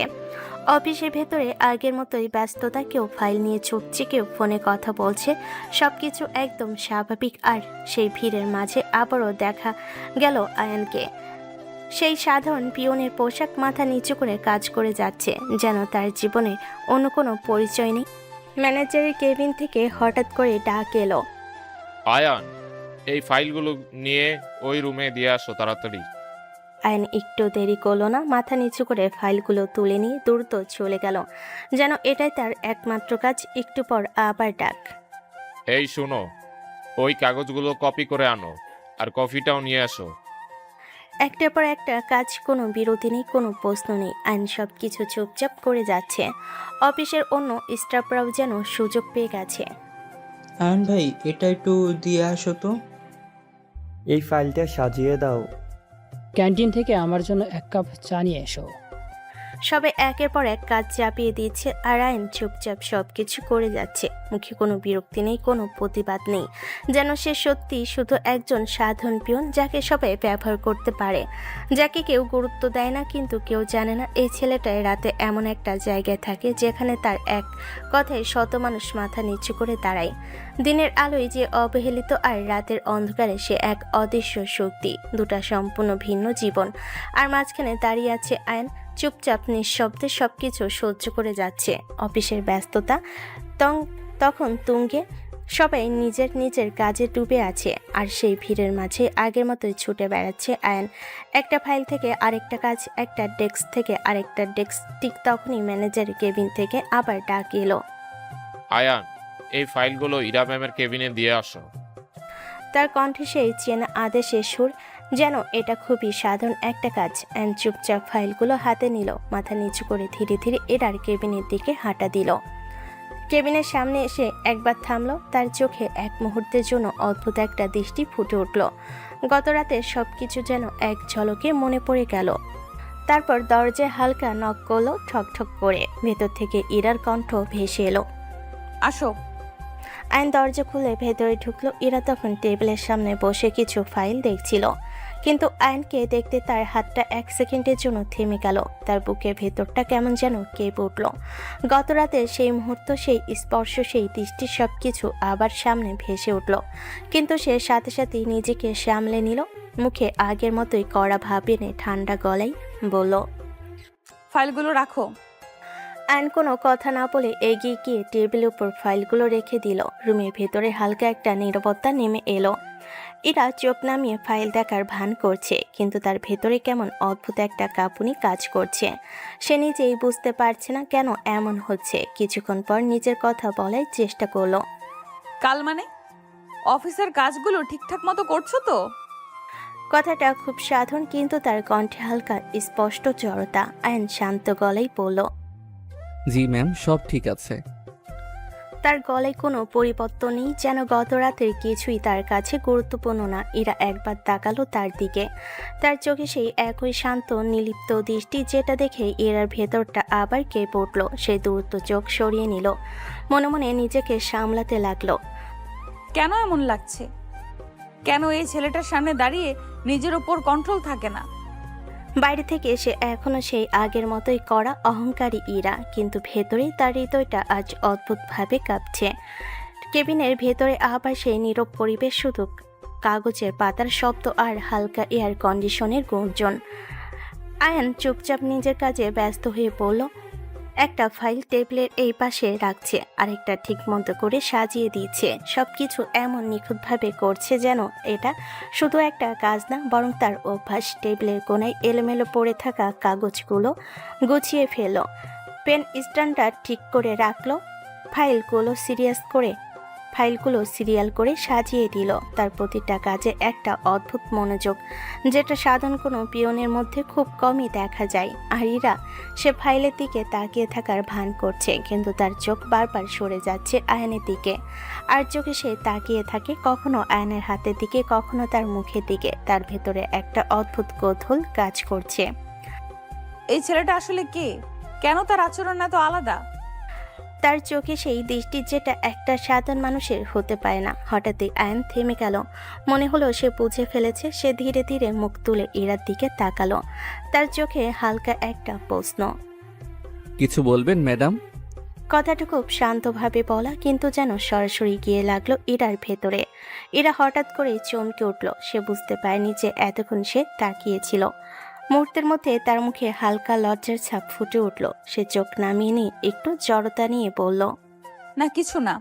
একটু থেমে আবারও কড়া হওয়ার চেষ্টা করে বলল, কাজ করো।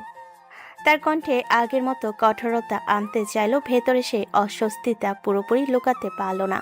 আয়ন কিছু না বলে আবারও কাজে মন দিল, কিন্তু তার ঠোঁটের কোণে হালকা একটা অদ্ভুত হাসি ফুটে উঠল, যেটা কেউ খেয়াল না করলেও তার ভেতরে অনেক কিছুই প্রকাশ করে দেয়। আর ইরা, সে এখন আর ফাইলের দিকে ঠিকমতো মন দিতে পারছে না, কারণ তার চোখ, তার মন বারবার ঘুরে ফিরে যাচ্ছে সেই একই মানুষের দিকে। কেবিনের ভেতরে পরিবেশটা যেন ধীরে ধীরে আরো ভারী হয়ে উঠছে। নীরবতার মাঝেও একটা অদৃশ্য টান অনুভব করা যাচ্ছে। আয়ন ফাইল গুছাতে গুছাতে হঠাৎ থেমে গেল। তারপর খুব স্বাভাবিক ভঙ্গিতে ইরার দিকে এগিয়ে এলো, এক পা দু পা। দুজনের মাঝে দূরত্বটা একেবারে কমে গেল। ইরা হঠাৎ করে চমকে উঠল, তার বুকটা ধক করে উঠল। সে বুঝতে পারেনি আয়ন এত কাছে চলে এসেছে। আয়ন হালকা ঝুঁকে তার দিকে তাকিয়ে নরম কিন্তু দুষ্টামি ভরা গলায় বলল, এবার তাকিয়ে দেখুন, বেশি ভালো দেখতে পাবেন। কথাটা যেন সরাসরি গিয়ে লাগলো ইরার ভিতরে। সে হক চুকিয়ে গিয়ে একটু পেছনে সরে যেতে চাইল, কিন্তু তার আগেই আয়ন তার হাত ধরে টেনে আবার কাছে নিয়ে এলো। ইরার নিঃশ্বাস আটকে গেল, তার চোখে স্পষ্ট অস্থিরতা। সেই পরিস্থিতির জন্য একদম প্রস্তুত না। আয়ন তার দিকে তাকিয়ে হালকা হাসলো, তার কণ্ঠটা এবার আরো নিচু, আরো গভীর। লজ্জা পেলে কিন্তু রাগী ম্যাডামকে আরও সুন্দর লাগে, তখন কিন্তু অনেক আদর করতে মন চায়। কথাগুলো শুনে ইরার গাল লাল হয়ে উঠল, কিন্তু পরের মুহূর্তেই তার রাগটা মাথায় চাড়া দিল। সে নিজেকে ছাড়িয়ে নিয়ে কড়া গলায় বলল, তোমার ভয় করছে না? সামান্য পিয়ন হয়ে আমার সাথে এমন আচরণ করছো? রুমের ভেতর আবারও উত্তেজনা ছড়িয়ে পড়ল, কিন্তু আয়ন সে একটুও বিচলিত হলো না, বরং ঠান্ডা নির্লিপ্ত দৃষ্টিতে তার দিকে তাকিয়ে রইল। তারপর খুব স্বাভাবিক গলায় বলল, না, ভয় করবে কেন? আমি তো খারাপ কিছু করছি না। রুমের ভেতরে বাতাসটা যেন ধীরে ধীরে আরো গরম হয়ে উঠছে। দুজনের মাঝে দূরত্বটা এতটাই কম যেন নিঃশ্বাসের শব্দ স্পষ্ট শোনা যাচ্ছে। ইরা নিজের অস্থিরতা লুকাতে গিয়ে হঠাৎ করে কড়া গলায় বলে উঠল, এত কাছে আসো কেন? তার চোখে রাগ, কিন্তু সেই রাগের আড়ালে একটা অজানা কম্পন লুকিয়ে আছে। আইন একটুও সরে গেল না, বরং আগের মতোই স্থির হয়ে দাঁড়িয়ে রইল। তার ঠোঁটের কোণে হালকা একটা দুষ্টু হাসি ফুটে ওঠে। দূর থেকে দেখতে আপনার কষ্ট হচ্ছিল তাই? স্বাভাবিকভাবে বলল সে, যেন এটা খুবই সাধারণ একটা সত্যি। এরা যেন আরো অবাক হয়ে গেল, তার চোখ বড় হয়ে উঠল। কে বলেছে তোমাকে? আমি তোমাকে দেখছিলাম। তার কণ্ঠে প্রতিবাদ, কিন্তু কথার ভেতরে সেই জড়তা, সেই লজ্জা স্পষ্ট। আইন একটু ঝুঁকে তার চোখের দিকে তাকালো, তার দৃষ্টি গভীর, যেন সবকিছু পড়ে ফেলতে পারে। আমি বুঝতে পারি। এই ছোট্ট কথাটাই যেন ইরার ভিতরে গিয়ে লাগলো। সে এক মুহূর্তের জন্য চুপ হয়ে গেল, তারপর দ্রুত চোখ সরিয়ে নিয়ে বিরক্ত গলেই বলল, কাজ করো, যাও। কথাটা বলল তার কণ্ঠে আগের মতো জোর নেই। আইন ধীরে ধীরে সোজা হয়ে দাঁড়ালো, তারপর চুপচাপ ঘুরে আবার নিজের কাজে মন দিল, কিন্তু তার মুখে সেই হালকা হাসিটা এখনো রয়ে গেছে। আর ইরা, সে ফাইলের দিকে তাকিয়ে আছে ঠিকই, কিন্তু তার মন এখনো আটকে আছে কয়েক সেকেন্ড আগে সেই মুহূর্তে। এই ছেলেটা দিনে একটা সাধারণ পিয়ন, কিন্তু তার আচরণ, তার চোখ সবকিছুই বলে দেয় সে যতটা দেখায় তার চেয়েও অনেক বেশি কিছু। এরপর আয়ন ধীরে ধীরে কেবিন থেকে বের হয়ে গেল, মাথা নিচু, হাতে ফাইল, আবার সেই আগের মতোই সাধারণ একজন পিয়ন। বাইরের করিডোরে গিয়ে সে আবার কাজে লেগে গেল, কখনো এই ডেস্ক, কখনো ওই ডেস্ক। কেউ ডাকলেই ছুটে যাচ্ছে, ফাইল দিচ্ছে, কাগজ গুছিয়ে দিচ্ছে। কেউ তাকে আলাদা করে দেখছে না, কারো চোখে সে শুধু একজন কর্মচারী, যাকে দিয়ে সব কাজ করিয়ে নেওয়া যায়। এদিকে ইরা নিজের কেবিনে বসে আছে, তার সামনে ফাইল খোলা, কিন্তু তার চোখ সেখানে স্থির না। কিছুক্ষণ পর ধীরে ধীরে সে উঠে দাঁড়ালো, জানালার পাশে গিয়ে থামলো। কাছে বাইরে তাকাতে তার চোখ গিয়ে থামলো এক জায়গায়। আইন যে করিডোরে দাঁড়িয়ে কারোর জন্য ফাইলগুলো গুছিয়ে দিচ্ছে, মাঝে মাঝে কারোর কথা শুনে মাথা নাড়ছে, একদম সাধারণ, একদম নির্লিপ্ত। এরা চুপ করে তাকিয়ে রইল। তার বুকের ভিতর কেমন যেন অদ্ভুত একটা অনুভূতি জাগতে লাগলো। সে নিজেও বুঝতে পারছে না এটা কি রাগ, নাকি কৌতূহল, নাকি অন্য কিছু। তার চোখ আটকে রইল আয়ানের উপর। সে ভাবতে লাগলো, এই ছেলেটাকে এমন অদ্ভুত লাগে কেন আমার কাছে? তার বুকটা হালকা করে কেঁপে উঠল। মনে হচ্ছে সে নিজের কাছে অচেনা হয়ে যাচ্ছে। কেন বারবার এই ছেলেটার দিকে তাকাতে ইচ্ছে করছে, কেন তার চোখ সরাতে পারছে না। কেবিনের ভেতর দাঁড়িয়ে থাকা ইরা আর বাইরে কাজ করতে থাকা আয়ান, দুজনে মাঝখানে একটা কাছের দেওয়াল, কিন্তু সেই দেওয়ালেও যেন আজ অদৃশ্য হয়ে গেছে, কারণ দুজনের মাঝে দূরত্বটা ধীরে ধীরে কমে আসছে। অজান্তে নিঃশব্দে দিনটা ধীরে ধীরে শেষের দিকে এগোলো। অফিসের ব্যস্ততা কমে এলো, একে একে সবাই কাজ গুছিয়ে বের হয়ে যেতে লাগলো। আয়নও নিজের শেষ কাজগুলো শেষ করছিল, টেবিল গুছানো, ফাইল ঠিক জায়গায় রাখা, সবকিছু নিখুঁতভাবে করে নিয়ে ধীরে ধীরে বাইরে বের হলো। ঠিক তখনই তার ফোনটা বেজে উঠল। সে পকেট থেকে ফোন বের করে তাকাতেই ঠোঁটের কোণে হালকা একটা হাসি ফুটে উঠল। স্ক্রিনে ভেসে উঠেছে তার পুরনো এক বন্ধুর নাম। কলটা রিসিভ করতে ওপাশ থেকে চেনা উচ্ছ্বাসিত কণ্ঠ। কোথায় আছিস ভাই? দেখা করবি অনেক দিন পর। আমি কাছেই আসছি। কলটা কেটে দিয়ে সে দ্রুত বের হয়ে গেল। কিছুক্ষণ পর শহরের একটা রেস্টুরেন্টে এসে ঢুকলো আয়ান। চারপাশে আলো, মানুষের ভিড়, কিন্তু তার চোখ খুঁজছে শুধু একজনকে। হঠাৎই সামনে থেকে কেউ উঠে দাঁড়িয়ে হাত নাড়ল। এইদিকে ভাই। আয়ান এগিয়ে গিয়ে তার সামনে বসলো। দুজনের চোখে একসাথে আনন্দের ঝিলিক। অনেকদিন পর দেখা হওয়ার সেই আলাদা অনুভূতি। কেমন আছিস? একদম হারিয়ে গেছিলি। ভালো আছি, তুই বল। তারপর শুরু হলো তাদের গল্প। ভার্সিটির দিনগুলো, ক্লাস ফাঁকি দাও, বন্ধুদের সাথে আড্ডা, সেই হাসি, সেই পাগলামি, সবকিছু যেন আবারও ফিরে এলো কথার মাঝে। মনে আছে ভাই, তুই কিভাবে স্যারকে বোকা বানিয়ে ক্লাস থেকে বের হয়ে যেতিস? দুজনেই হেসে উঠল। কিছুক্ষণ পর বন্ধুর চোখে হঠাৎ কৌতূহল ফুটে উঠল। সে একটু সামনে ঝুঁকে নিচু গলায় বলল, একটা কথা বল, তুই এমন করে পিয়ন সেজে আছিস কেন? কথাটা শুনে আয়ান কয়েক সেকেন্ড চুপ করে রইল। তার চোখে এক মুহূর্তের জন্য সেই গভীর রহস্যময় দৃষ্টি ফিরে এলো। তার ঠোঁটের কোণে হালকা একটা হাসি ফুটিয়ে বলল, সিক্রেট। কথাটা খুব ছোট, কিন্তু তার ভেতরে লুকিয়ে আছে হাজারটা অজানা রহস্য। বন্ধু অবাক হয়ে তার দিকে তাকিয়ে রইল, আর আয়ান চুপচাপ বসে রইল তার দুইটা জীবনের মাঝখানে একটা হাসির আড়ালে। সবকিছু লুকিয়ে রেখে রেস্টুরেন্টের ভেতরে আলোটা নরম হয়ে এসেছে। চারপাশে মানুষের কোলাহল থাকলেও তাদের টেবিলের পরিবেশটা যেন আলাদা, পুরনো বন্ধুত্বের উষ্ণতায় ভরা। বন্ধু কিছুক্ষণ আয়ানের দিকে তাকিয়ে থাকলো, তারপর হালকা হেসে মাথা নেড়ে বললেন, আচ্ছা ঠিক আছে, তোর সিক্রেট জানতে চায় না। একটু সামনে ঝুঁকে চোখ ছোট করে দুষ্টামি ভরা গলায় বলল, তা বিয়ে কবে করবি বল?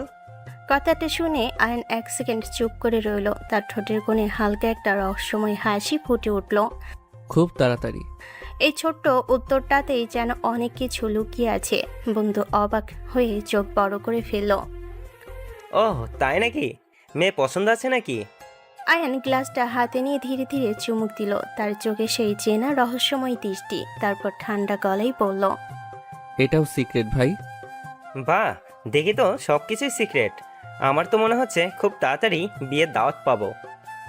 তার কণ্ঠে মজা, কিন্তু কোথাও যেন সত্যিও আছে।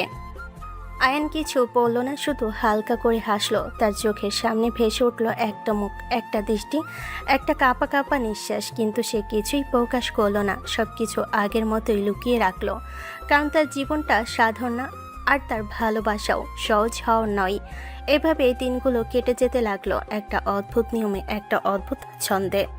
দিনে সে আগের মতোই সেই সাধারণ একজন পিয়ন, অফিসের এক কোণ থেকে আরেক কোণে ছুটে বেড়ানো, সবাইয়ের কাজ করে দেওয়া, মাথা নিচু করে চুপচাপ থাকা। আর রাত নামলেই সে হারিয়ে যায় সেই অন্ধকার জগতে, যেখানে তার পরিচয়, তার ক্ষমতা, সবকিছু সম্পূর্ণ আলাদা।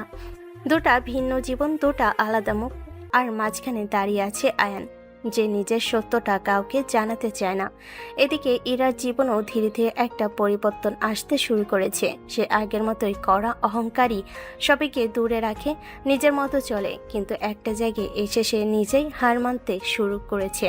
আয়ান অফিসের কাজের ফাঁকে ফাঁকে কেবিনে কাছে ভেতর থেকে আর চোখে বারবার তাকিয়ে থাকে তার দিকে। কখনো সে ফাইল গুছাচ্ছে, কখনো কারোর কথা শুনে মাথা নাড়ছে, কখনো আবার একদম চুপচাপ দাঁড়িয়ে আছে। এই সাধারণ মানুষটার ভেতরে কি যেন আছে, যেটা ইরাকে বারবার টেনে নিয়ে যাচ্ছে। তার নিজের মনটাই এখন আর তার কথা শুনছে না।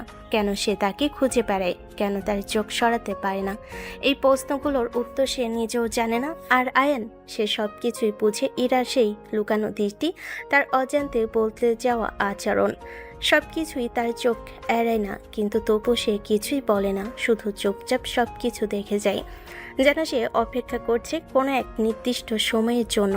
এভাবেই একটা দিন, 2টা দিন ধীরে ধীরে কেটে গেল 2 মাস। এই 2 মাসে অনেক কিছু বদলে গেছে, কিন্তু কেউ মুখে কিছু বলেনি। অবশেষে ইরা একটা সিদ্ধান্ত নিল, সে আর নিজের এই অনুভূতিগুলো লুকিয়ে রাখতে পারছে না। সে ঠিক করলো আজই সে আয়ানকে সব বলে দেবে। তার বুকের ভেতর সারাক্ষণ একটা নাম ঘুরে বেড়ায়, আয়ান। তার চোখে, তার মনে শুধু সেই এক মানুষ। আর আজ সে নিজের মনে সব কথা বলবে, যা কিছুই হোক।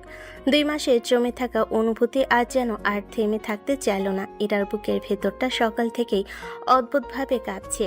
আজ সে বলবে, যাই হোক না কেন। অফিসে ঢুকে সে একবার চারপাশে তাকালো, তারপর ধীরে ধীরে ইন্টারকাম তুলে একটা নাম বলল, আয়নকে তার কেবিনে পাঠাতে। কিছুক্ষণ পর দরজায় হালকা নখ পড়ল। ঠক ঠক শব্দে ইরার বুকটা ধক করে উঠল। আসো। দরজা খুলে ভেতরে ঢুকলো আয়ান, মাথা নিচু, আগের মতোই শান্ত ভঙ্গি। বলুন ম্যাডাম। কথাটা খুব স্বাভাবিক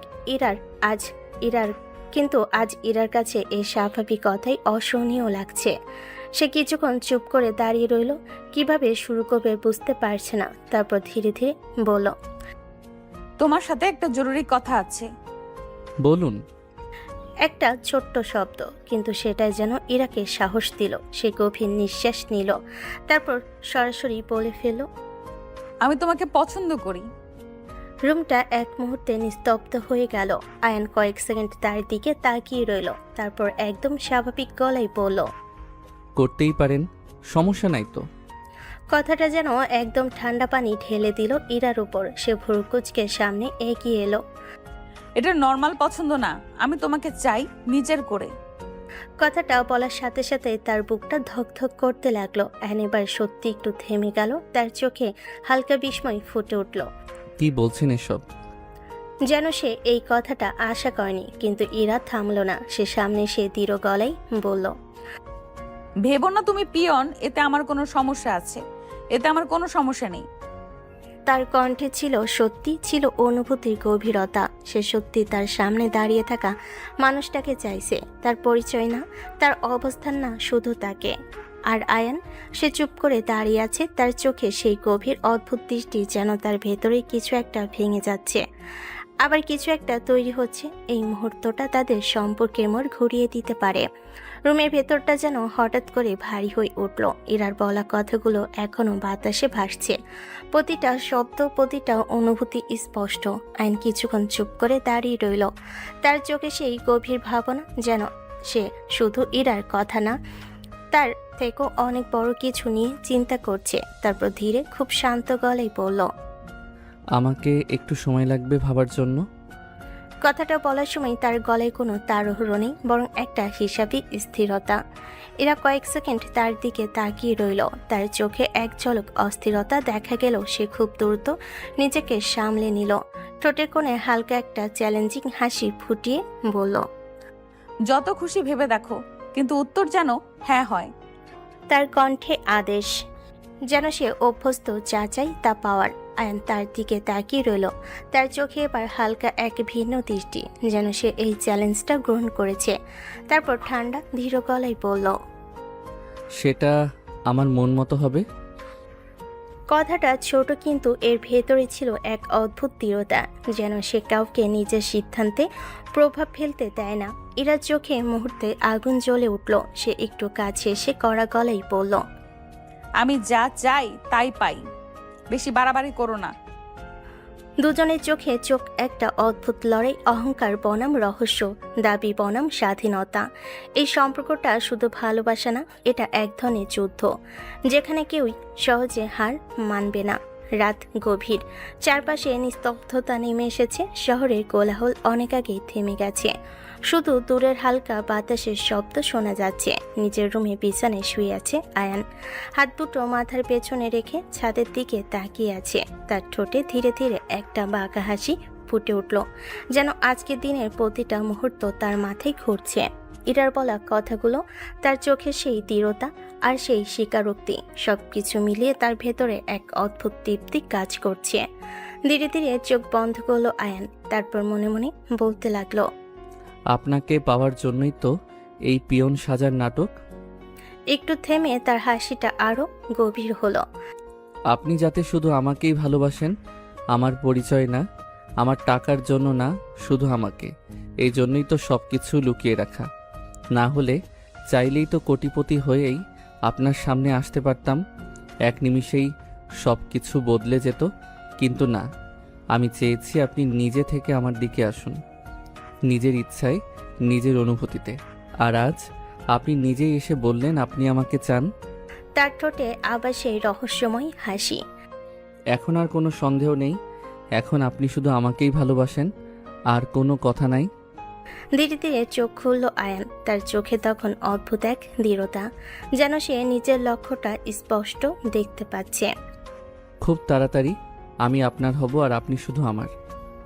রুমের ভেতর আবার নীরবতা নেমে এলো, কিন্তু সেই নীরবতার আড়ালে একটা ভালোবাসা, একটা পরিকল্পনা আর একটা অজানা খেলা ধীরে ধীরে তার শেষের দিকে এগোচ্ছে। পরের দিন সকালটা অন্য দিনের মতোই শুরু হলেও আজ একটা জিনিস একদম আলাদা। আজ ইরার কেবিনের দিকে একবারও তাকাচ্ছে না, ইচ্ছে করেই দূরে থাকছে, যেন সে কোনোভাবেই তার সামনে না পড়ে। অফিসের এদিক সেদিক কাজ করছে ঠিকই, ফাইল দিচ্ছে, কাগজ গুছাচ্ছে, কিন্তু ইরার কেবিনের সামনে এলেই পথ বদলে নিচ্ছে। সবটাই ইচ্ছাকৃত, সবটাই একটা পরিকল্পনা। এদিকে ইরা সকাল থেকে অস্থির হয়ে আছে। সে কয়েকবার ইন্টারকমে কল দিল, আয়নকে পাঠাও। কিন্তু প্রতিবারই কোনো না কোনো অজুহাত, কাজে ব্যস্ত, কখনো কোনো কোথাও গেছে কিন্তু আসছে না। তার ভুরু কুঁচকে গেল, মনের ভিতরটা ধীরে ধীরে রাগে ভরে উঠতে লাগলো। সে আবার কল দিল, আয়ন কোথায় বলো, তাকে এক্ষুনি আসতে। তবু আয়ন এলো না। এবার ইরা ধৈর্য একদম শেষ। সে রেগে গিয়ে ম্যানেজারকে ডেকে পাঠালো। ম্যানেজার আসতে সে কড়া গলায় বলল, আয়নকে এক্ষুনি আমার কেবিনে পাঠান, না হলে ওর চাকরি থাকবে না। ম্যানেজার হতভম্ব হয়ে মাথা নেড়ে দ্রুত বের হয়ে গেল। কিছুক্ষণ পর সে আয়নের কাছে গিয়ে বলল, ইরা ম্যাম ডাকছে, এখনই যেতে বলেছে। আয়ন মাথা নিচু করে দাঁড়িয়ে রইল, তার ঠোঁটের কোণে হালকা এক অদৃশ্য হাসি। সে তো সারাদিন ধরে এই মুহূর্তটার জন্য অপেক্ষা করছিল। দূর থেকে সে দেখেছে ইরা কিভাবে বারবার তাকে খুঁজছে, কিভাবে অস্থির হয়ে উঠছে। সে জানতে চেয়েছিল তাকে না দেখে ইরা ঠিক কেমন থাকে, আর আজ সেই উত্তর পেয়ে গেছে। ধীরে ধীরে পা বাড়ালো সে, ইরার কেবিনের সামনে এসে থামলো, তারপর দরজায় নক করে ভেতরে ঢুকলো। ডাকছিলেন ম্যাডাম? তার গলা শান্ত, যেন কিছুই হয়নি। কিন্তু ইরা, সে আর এক সেকেন্ডও অপেক্ষা করলো না, দ্রুত উঠে গিয়ে দরজাটা ভেতর থেকে লক করে দিল। ঠক করে লকের শব্দটা রুমে প্রতিধ্বনিত হলো। তারপর ধীরে ধীরে ঘুরে দাঁড়ালো, তার চোখে আগুন, মুখে রাগ, আর ভেতরে জমে থাকা অস্থিরতা। সে ধীরে ধীরে আয়নের দিকে এগিয়ে আসতে লাগলো, এক পা দু পা। দুজনের মাঝে দূরত্ব আবার কমতে লাগলো। আজ কোনো দূরত্ব নেই, আজ কথা হবে, সবকিছুর হিসাব হবে। রুমের দরজা লক হওয়ার শব্দটা যেন পুরো পরিবেশটাই বদলে দিল। চারপাশে নিস্তব্ধতা, কিন্তু সেই নীরবতার ভেতর তীব্র উত্তেজনা জমে উঠছে। ইরা ধীরে ধীরে আয়নের একদম সামনে এসে দাঁড়ালো, এতটাই কাছে যেন দুজনের নিঃশ্বাস একে অপরকে ছুঁয়ে যাচ্ছে। তার চোখে রাগ, অভিমান আর অদ্ভুত এক টান। আমাকে ইগনোর করছো? কথাটা খুব নিচু কুলায়, কিন্তু তাতে জমে থাকা অস্থিরতা স্পষ্ট। আইন ঠোঁটের কোণে হালকা একটা বাঁকা হাসি ফুটিয়ে তাকালো তার দিকে। ইগনোর কেন করব? আপনি তো আমার বস, তার সাথে যতটা দূরত্ব রাখা দরকার রাখছি।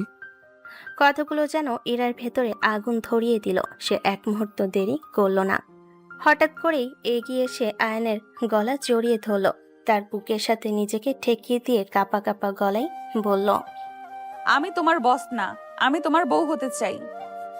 রুমের ভেতর আবারও নিস্তব্ধতা নেমে এলো। আয়ান কয়েক সেকেন্ড চুপ করে রইল, তার চোখে সেই অদ্ভুত দ্বিধা। তারপর ধীরে গলায় বলল, এসব আপনার মোহ। কথাটা বলা মাত্রই ইরার চোখে রাগ জ্বলে উঠল। সে আর কিছু না ভেবে হঠাৎ করে আয়নের ঠোঁটে নিজের ঠোঁট চেপে ধরল। হঠাৎ অপ্রস্তুত তীব্র এক মুহূর্ত, আয়ন একেবারে হতবাক হয়ে গেল। তার শরীর যেন এক মুহূর্তের জন্য স্থির হয়ে গেল। সময়টা থেমে গেল। কয়েক সেকেন্ড পর ইরার ধীরে ধীরে সরে এলো। তার নিঃশ্বাস ভারী, চোখে আগুন আর ভালোবাসা একসাথে। সে সরাসরি আয়নের চোখের দিকে তাকিয়ে পড়ল। মোহ হলে দূরে থাকতাম, এত কাছে আসতাম না। রুমে আবার নীরবতা, কিন্তু এই নীরবতা আগের মতো না। এখানে এখন অনুভূতি আছে, দাবি আছে, আর একটা সম্পর্কের শুরু, যেটা আর থামানো যাবে না। রুমের ভেতরের বাতাসটা এখনো ভারী।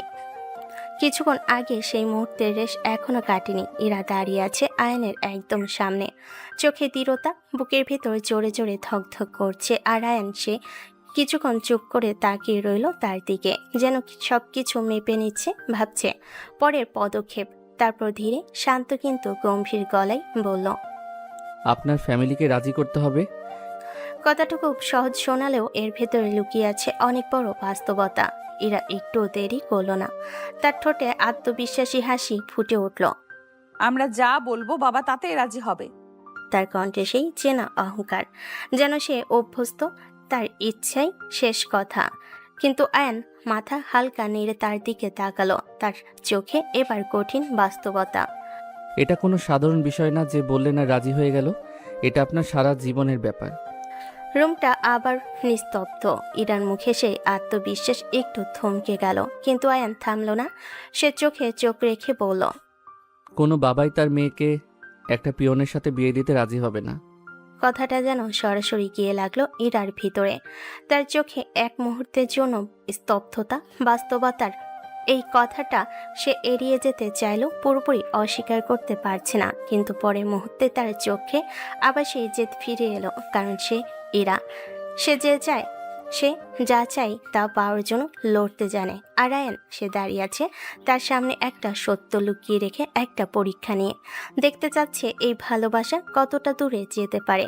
কেবিনের ভেতর সেই উত্তপ্ত পরিবেশে ইরা একদম সোজা হয়ে দাঁড়ালো। তার চোখে এখন আর কোনো দ্বিধা নেই, শুধু দৃঢ়তা। তুমি ভেবো না আমি বাবাকে রাজি করাবো। তার কণ্ঠে এমন একটা জোর, যেন সে নিজের সিদ্ধান্তে এক চুলও নড়বে না। তুমি বিয়ের জন্য তৈরি হও। কথাটা বলে সে আয়নের চোখে চোখ রাখলো, একদম চ্যালেঞ্জের মতো। আয়ন কিছুক্ষণ তার দিকে তাকিয়ে রইল। তার ঠোঁটে হালকা এক রহস্যময় হাসি ফুটে উঠল। আপনার ইচ্ছে? কথাটা বলে সে ধীরে ধীরে ঘুরে দাঁড়ালো, আর কোনো কথা না বলে কেবিন থেকে বের হয়ে গেল, যেন সে সব কিছুই ইরার উপর ছেড়ে দিল। ডাইনিং টেবিলে সবাই বসে খাচ্ছে। বড় টেবিলের চারপাশে নরম আলো, সব কিছুই স্বাভাবিক। কিন্তু ইরার মনে আজ ঝড় চলছে। সে বারবার বাবার দিকে তাকাচ্ছে, কিছু বলবে, আবার থেমে যাচ্ছে। অবশেষে সাহস করে বলেই ফেলল, বাবা আমি বিয়ে করতে চাই। কথাটা শুনে টেবিলের সবাই এক মুহূর্তের জন্য থেমে গেল। তার বাবা চামচটা রেখে তার দিকে তাকালেন। হঠাৎ তুমি প্রেম করো বলো নাই তো? প্রেম না, সরাসরি বিয়ে করতে চাই। তার কণ্ঠে কোনো লজ্জা নেই, বরং অদ্ভুত একটা আত্মবিশ্বাস। বাবা এবার একটু সিরিয়াস হয়ে গেলেন। কাকে? একটা ছোট প্রশ্ন, কিন্তু এর ভেতরে হাজারটা সম্ভাবনা। এরা এক মুহূর্তের জন্য থামল না। সে সরাসরি বলে দিল, আমাদের অফিসের পিয়ন আয়ানকে। কথাটা বলা মাত্রই পুরো পরিবেশটা জমে গেল। তার বাবার মুখের রং বদলে গেল, চোখে বিস্ময়, তারপর সাথে সাথে রাগ। কি বললে তুমি? তার কণ্ঠ গর্জে উঠল। তিনি টেবিলে হাত চাপড়ে উঠে দাঁড়ালেন। একটা পিয়ন? তুমি আমার সাথে মজা করছো? তার রাগে পুরো ঘরটা কেঁপে উঠল। এই প্রস্তাবটা তার কাছে শুধু অস্বাভাবিক না, অগ্রহণযোগ্য। আর ইরা, সে চুপচাপ দাঁড়িয়ে আছে, কিন্তু তার চোখে এখনো সেই জেদ, যে জেদ এত সহজে ভাঙা না। এবার শুরু হবে একটা বড় ঝড়। ডাইনিং টেবিলের সেই মুহূর্তটা যেন এক ঝড়ের রূপ নিল। চারপাশে ভারী নীরবতা, কিন্তু সেই নীরবতার ভেতর তীব্র উত্তেজনা জমে আছে। ইরার বাবা রাগে ফুঁসছেন, আর ঠিক তখনই ইরার মা ধীরে ধীরে কথা বললেন, তুই পাগল হয়ে গেছিস নাকি? আমাদের অবস্থানটা একবার দেখ, আমরা কোথায় আর সে কোথায়। কথাগুলো যেন সরাসরি গিয়ে লাগলো ইরার ভিতরে, কিন্তু আছে থামার জন্য দাঁড়ায়নি। সে সোজা হয়ে দাঁড়িয়ে দৃঢ় গলায় বলল, আমি আয়নকে ভালোবেসে ফেলেছি। তার কণ্ঠে কোনো দ্বিধা নেই, শুধু সত্যি। ইরার বাবা সাথে সাথে গর্জে উঠলেন। ভুলে যাও, আমি তোমার জন্য আমার মান সম্মান নষ্ট করতে পারবো না। এই কথাটা যেন দেওয়ালের মতো সামনে এসে দাঁড়ালো, কিন্তু ইরা পিছিয়ে যাওয়ার মেয়ে না। তার চোখে জল চিকচিক করলো, গলায় দৃঢ়তা। পারবো না ভুলতে, আমার ওকেই চাই। জেদ করো না। এটা জেদ না, আমি ওকে ভালোবাসি। আমি কখনোই এই বিয়ে মেনে নেব না। তার কণ্ঠে চূড়ান্ত সিদ্ধান্ত। এই দরজা তার কাছে বন্ধ। ইরার চোখে এবার পানি চলে এলো, কিন্তু সেই পানির সাথে রাগ আর কষ্ট মিশে গেছে। সে হঠাৎ করে বলে উঠল, তাহলে আমি নিজেকে শেষ করে দিব। কথাটা শুনে ঘরটা যেন এক মুহূর্তে জমে গেল, কিন্তু ইরার বাবা তিনি রাগের মাথায় বলে ফেলেন, যা খুশি করো, তবুও ওই ছেলেকে মানবো না। এই কথাটা যেন শেষ আঘাত। ইরা আর এক সেকেন্ডও দাঁড়ালো না। রাগে কষ্টে চোখ ভরা পানিতে দৌড়ে নিজের রুমে চলে গেল। ধরাম করে দরজাটা বন্ধ করে দিল ভেতর থেকে। ঘরের ভেতর আবার নিস্তব্ধতা, কিন্তু এই নীরবতা ভয়ঙ্কর। ইরার মা তাড়াতাড়ি করে উঠে দাঁড়ালেন এবং তার চোখে আতঙ্ক। এ কি করে করলে তুমি? তুমি জানো এরা কতটা জেদি? সত্যি যদি কোনো খারাপ কিছু করে ফেলে? তার কণ্ঠে ভয় স্পষ্ট, কারণ তিনি জানেন এই মেয়ে যা বলে তা করেও দেখাতে পারে। আর এখন একটা ভুল সিদ্ধান্ত সবকিছু শেষ করে দিতে পারে। ডাইনিং রুমে সেই উত্তপ্ত পরিবেশ এখনো পুরোপুরি ঠান্ডা হয়নি। ইরার রুমে দরজা বন্ধ আর ভেতর থেকে কোনো শব্দ আসছে না। ইরার মা আতঙ্কিত চোখে দাঁড়িয়ে আছেন, তার বুকের ভেতরটা কাঁপছে। তিনি ধীরে ধীরে ইরার বাবার দিকে তাকিয়ে বললেন, আমাদের তো কিছুর অভাব নেই। পিয়ন হলে কি সমস্যা? সব তো ইরার আর ওর জামাইয়ের, আমাদের কি যায় আসে? কথাগুলো খুব সহজ, কিন্তু এর ভেতরে একটা মায়ের অসহায়তা লুকিয়ে আছে। ইরার বাবা কিছুক্ষণ চুপ করে দাঁড়িয়ে রইলেন, তার মুখ শক্ত, চোখে এখনো সেই অহংকারের ছাপ। ধীরে ভারী গলায় বললেন, আমার একটা সম্মান আছে। কথাটা যেন তার অহংকারের প্রতিচ্ছবি, কিন্তু ইরার মা থামলেন না। তিনি এগিয়ে এসে কাপা গলায় বললেন, মেয়ের থেকে কি বড় সম্মান? এই কথাটা যেন সরাসরি গিয়ে লাগলো তার ভেতরে। তিনি চুপ হয়ে গেলেন। কয়েক সেকেন্ড কেউ কিছু বলল না, শুধু নীরবতা। তারপর হঠাৎ করে তিনি দ্রুত ইরার রুমের দিকে হাঁটা দিলেন। দরজার সামনে গিয়ে জোরে নক করতে লাগলেন। হীরা, দরজা খোল মা। হীরা, শুনতে পাচ্ছিস? দরজা খোল। তার কণ্ঠে এখন আর রাগ নেই, শুধু ভয়, কিন্তু ভেতর থেকে কোনো সারা শব্দ আসছে না। তিনি আরো জোরে দরজা চাপড়াতে লাগলেন। হীরা, প্লিজ মা, দরজা খোল। তার কণ্ঠ ভেঙে আসছে, মুহূর্তগুলো যেন ভয়ঙ্কর হয়ে উঠছে। অবশেষে তিনি চোখ বন্ধ করে এক নিঃশ্বাসে বলে ফেললেন, তুমি যা চাও তাই হবে। আয়ানের সাথেই তোমার বিয়ে দিব। কথাটা যেন পুরো বাড়িতে প্রতিধ্বনিত হলো। কয়েক সেকেন্ডের নীরবতার ভেতর থেকে ধীরে ধীরে দরজা লক খোলা শব্দ এলো। দরজাটা আস্তে করে খুলল। সামনে দাঁড়িয়ে ইরা, তার চোখ লাল, ঠোঁটে হালকা এক অদ্ভুত হাসি, যেন সে জানতো শেষ পর্যন্ত তার জেতই জিতবে। সময় যেন এক লাফে অনেকটা এগিয়ে গেল। কেটে গেছে আরও 15 দিন। আজ সেই দিন। ইরার বিয়ে। পুরো বাড়ি সাজানো হয়েছে আলোয় আলোয়। গেট থেকে শুরু করে ভিতর পর্যন্ত ফুলের সাজ, আলোকসজ্জা আর চারপাশে উৎসবের আমেজ। সবাই ব্যস্ত, আত্মীয় স্বজন, অতিথি সবাই একটাই কথা বলছে, ইরার বিয়ে। কিন্তু কার সাথে? একজন সাধারণ পিয়নের সাথে। এই কথাটাই সবার মনে ফিসফিস হয়ে ঘুরছে। কেউ অবাক, কেউ অবিশ্বাসে মাথা নাড়ছে। এদিকে রুমের ভেতর আয়নার সামনে বসে আছে ইরা, লাল বেনারসি গহনায় মোড়া, একদম নিখুঁত বধূ। তার চোখে আজ এক অদ্ভুত এক প্রশান্তি আর ঠোঁটে হালকা হাসি, যেন সে জানে আজ সে তার ভালোবাসাকে নিজের করে পাবে। ঠিক তখনই বাড়ির বাইরে হঠাৎ করে কয়েকটা দামি গাড়ি এসে থামলো, একটার পর একটা। গেটের সামনে হালকা একটা হইচই পড়ে গেল। সবাই তাকিয়ে দেখছে কে এলো। গাড়ির দরজা খুলো। প্রথমে নামলো আয়ান, কিন্তু আজ সে সেই আগের পিয়ন না। দামি স্যুট, পরিপাটি লোক, চোখে সেই আত্মবিশ্বাস। সবে এক মুহূর্তে থমকে গেল। তারপর আরেকটা গাড়ি থেকে নামলেন শহরের টপ কোটিপতি আজমল চৌধুরী। পুরো পরিবেশ একদম নিস্তব্ধ হয়ে গেল। সবার চোখে বিস্ময়। ইরার বাবা দ্রুত এগিয়ে এলেন, তার মুখে অবাক ভাব। আজমল সাহেব, আপনি এখানে? আজমল চৌধুরী হালকা হেসে তার দিকে তাকালেন। তার গলায় গম্ভীর অথচ আত্মবিশ্বাসী সুর। ছেলের বিয়েতে না এসে থাকি কিভাবে? কথাটা শুনে চারপাশের গুঞ্জন শুরু হয়ে গেল। সবাই একে অন্যের দিকে তাকাচ্ছে, কেউ যেন বিশ্বাসই করতে পারছে না। ইরার বাবা হতবাক হয়ে বললেন, ছেলের বিয়ে? আজমল চৌধুরী এবার সোজা আয়ানের দিকে তাকিয়ে বললেন, আয়ান আমার ছেলে। এক মুহূর্তে সবকিছু যেন থেমে গেল। সবাই স্তব্ধ। যে ছেলেকে সবাই পিয়ন ভেবেছে, সে একজন কোটিপতির ছেলে না, তার থেকেও বেশি কিছু। আর আজ সব সত্যি সামনে চলে এলো। সারা বাড়িতে যেন এক মুহূর্তে ঝড় বয়ে গেল।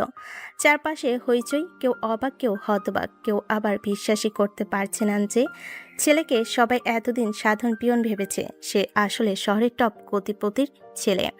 গুঞ্জন ছড়িয়ে পড়ল পুরো বাড়িতে। কেউ বলছে এটা কি সত্যি, কেউ বলছে তাহলে এতদিন সে নাটক করেছিল কেন। এসব কথাই ধীরে ধীরে পৌঁছে গেল ইরার কানে। সে বধূ সেজে বসে আছে, কিন্তু তার চোখে এখন এক অদ্ভুত বিস্ময়। আয়ান টপ কোটিপতি। তার ঠোঁটে হালকা হাসি ফুটে উঠল, যেন সে বুঝতে পারছে এই মানুষটা কখনই সাধারণ ছিল না। সবকিছু ধীরে ধীরে স্বাভাবিক হলো। বিয়ের আনুষ্ঠানিকতা শেষ হলো, আর তারপর এরা বিদায় নিয়ে চলে এলো আয়ানের বাড়িতে। নতুন পরিবেশ, নতুন জীবন। রাত, বাসর ঘরটা ফুল দিয়ে সাজানো, নরম আলোয় ভরে আছে পুরো রুম। এরা চুপচাপ বসে আছে, তার মনে হাজারটা প্রশ্ন ঘুরছে। ঠিক তখনই দরজা খুলে ভেতরে ঢুকলো আয়ান। দুজনের চোখে চোখ পড়তেই মুহূর্তটা থেমে গেল। এরা ধীরে ধীরে উঠে দাঁড়ালো। তার চোখে রাগ, অভিমান আর কৌতূহল একসাথে। এত নাটক কেন করছো এতদিন? তার কণ্ঠে অভিযোগ। আইন ধীরে ধীরে তার কাছে এগিয়ে এলো, একদম সামনে এসে থামলো। তারপর খুব শান্ত গলায় বলল, আপনাকে পাওয়ার জন্য। কথাটা এতটাই সরল, কিন্তু এর ভিতরে ছিল গভীর ভালোবাসা। সে ধীরে ধীরে ইরাকে নিজের কাছে টেনে নিল। ইরা কিছুক্ষণ চুপ করে রইল। তার বুকের ভেতরটা কেঁপে উঠল। সব রাগ যেন ধীরে ধীরে গলে যেতে লাগলো। তাদের মাঝের দূরত্বটা যেন একদম মিলিয়ে গেল। একটা নতুন সম্পর্ক, একটা নতুন শুরুর ভালোবাসা, অভিমান আর রহস্য মিশে দুজনের ঠোঁটে দুজন মত্ত হয়ে হারিয়ে গেল অন্য জগতে। মাঝরাত, ঘরের আলো নরম, চারপাশে নিস্তব্ধতা। ইরা গভীর ঘুমে শান্ত মুখে ঘুমিয়ে আছে, আর তার পাশে শুয়ে আছে আয়ান। হঠাৎ তার ফোনটা কাঁপতে শুরু করলো। সে ধীরে ফোনটা হাতে নিয়ে রিসিভ করলো। ওপাশ থেকে নিচু গলায়, বস, একটা অপারেশন আছে, আপনাকে লাগবে। আয়নের চোখের দৃষ্টি মুহূর্তেই বদলে গেল। শান্ত মানুষটা যেন আবার অন্য এক রূপ নিল। আয়ান নিচু গলায় বলল, সব তৈরি করো, আমি আসছি। কলটা কেটে দিয়ে সে ধীরে ধীরে ইরার দিকে তাকালো। কিছুক্ষণ চুপচাপ তাকিয়ে রইল। তারপর খুব যত্ন করে তাকে সরিয়ে দিল, যেন তার ঘুম না ভাঙে। ধীরে ধীরে উঠে দাঁড়ালো, দরজার দিকে হাঁটতে লাগলো। একটা দৃষ্টি, একটা গোপন জীবন, আরেকটা অন্ধকার জগৎ যেখানে সে রাজত্ব করে। কেউ কখনো জানেনি আর জানবেও না তার লুকানো জীবনের কথা।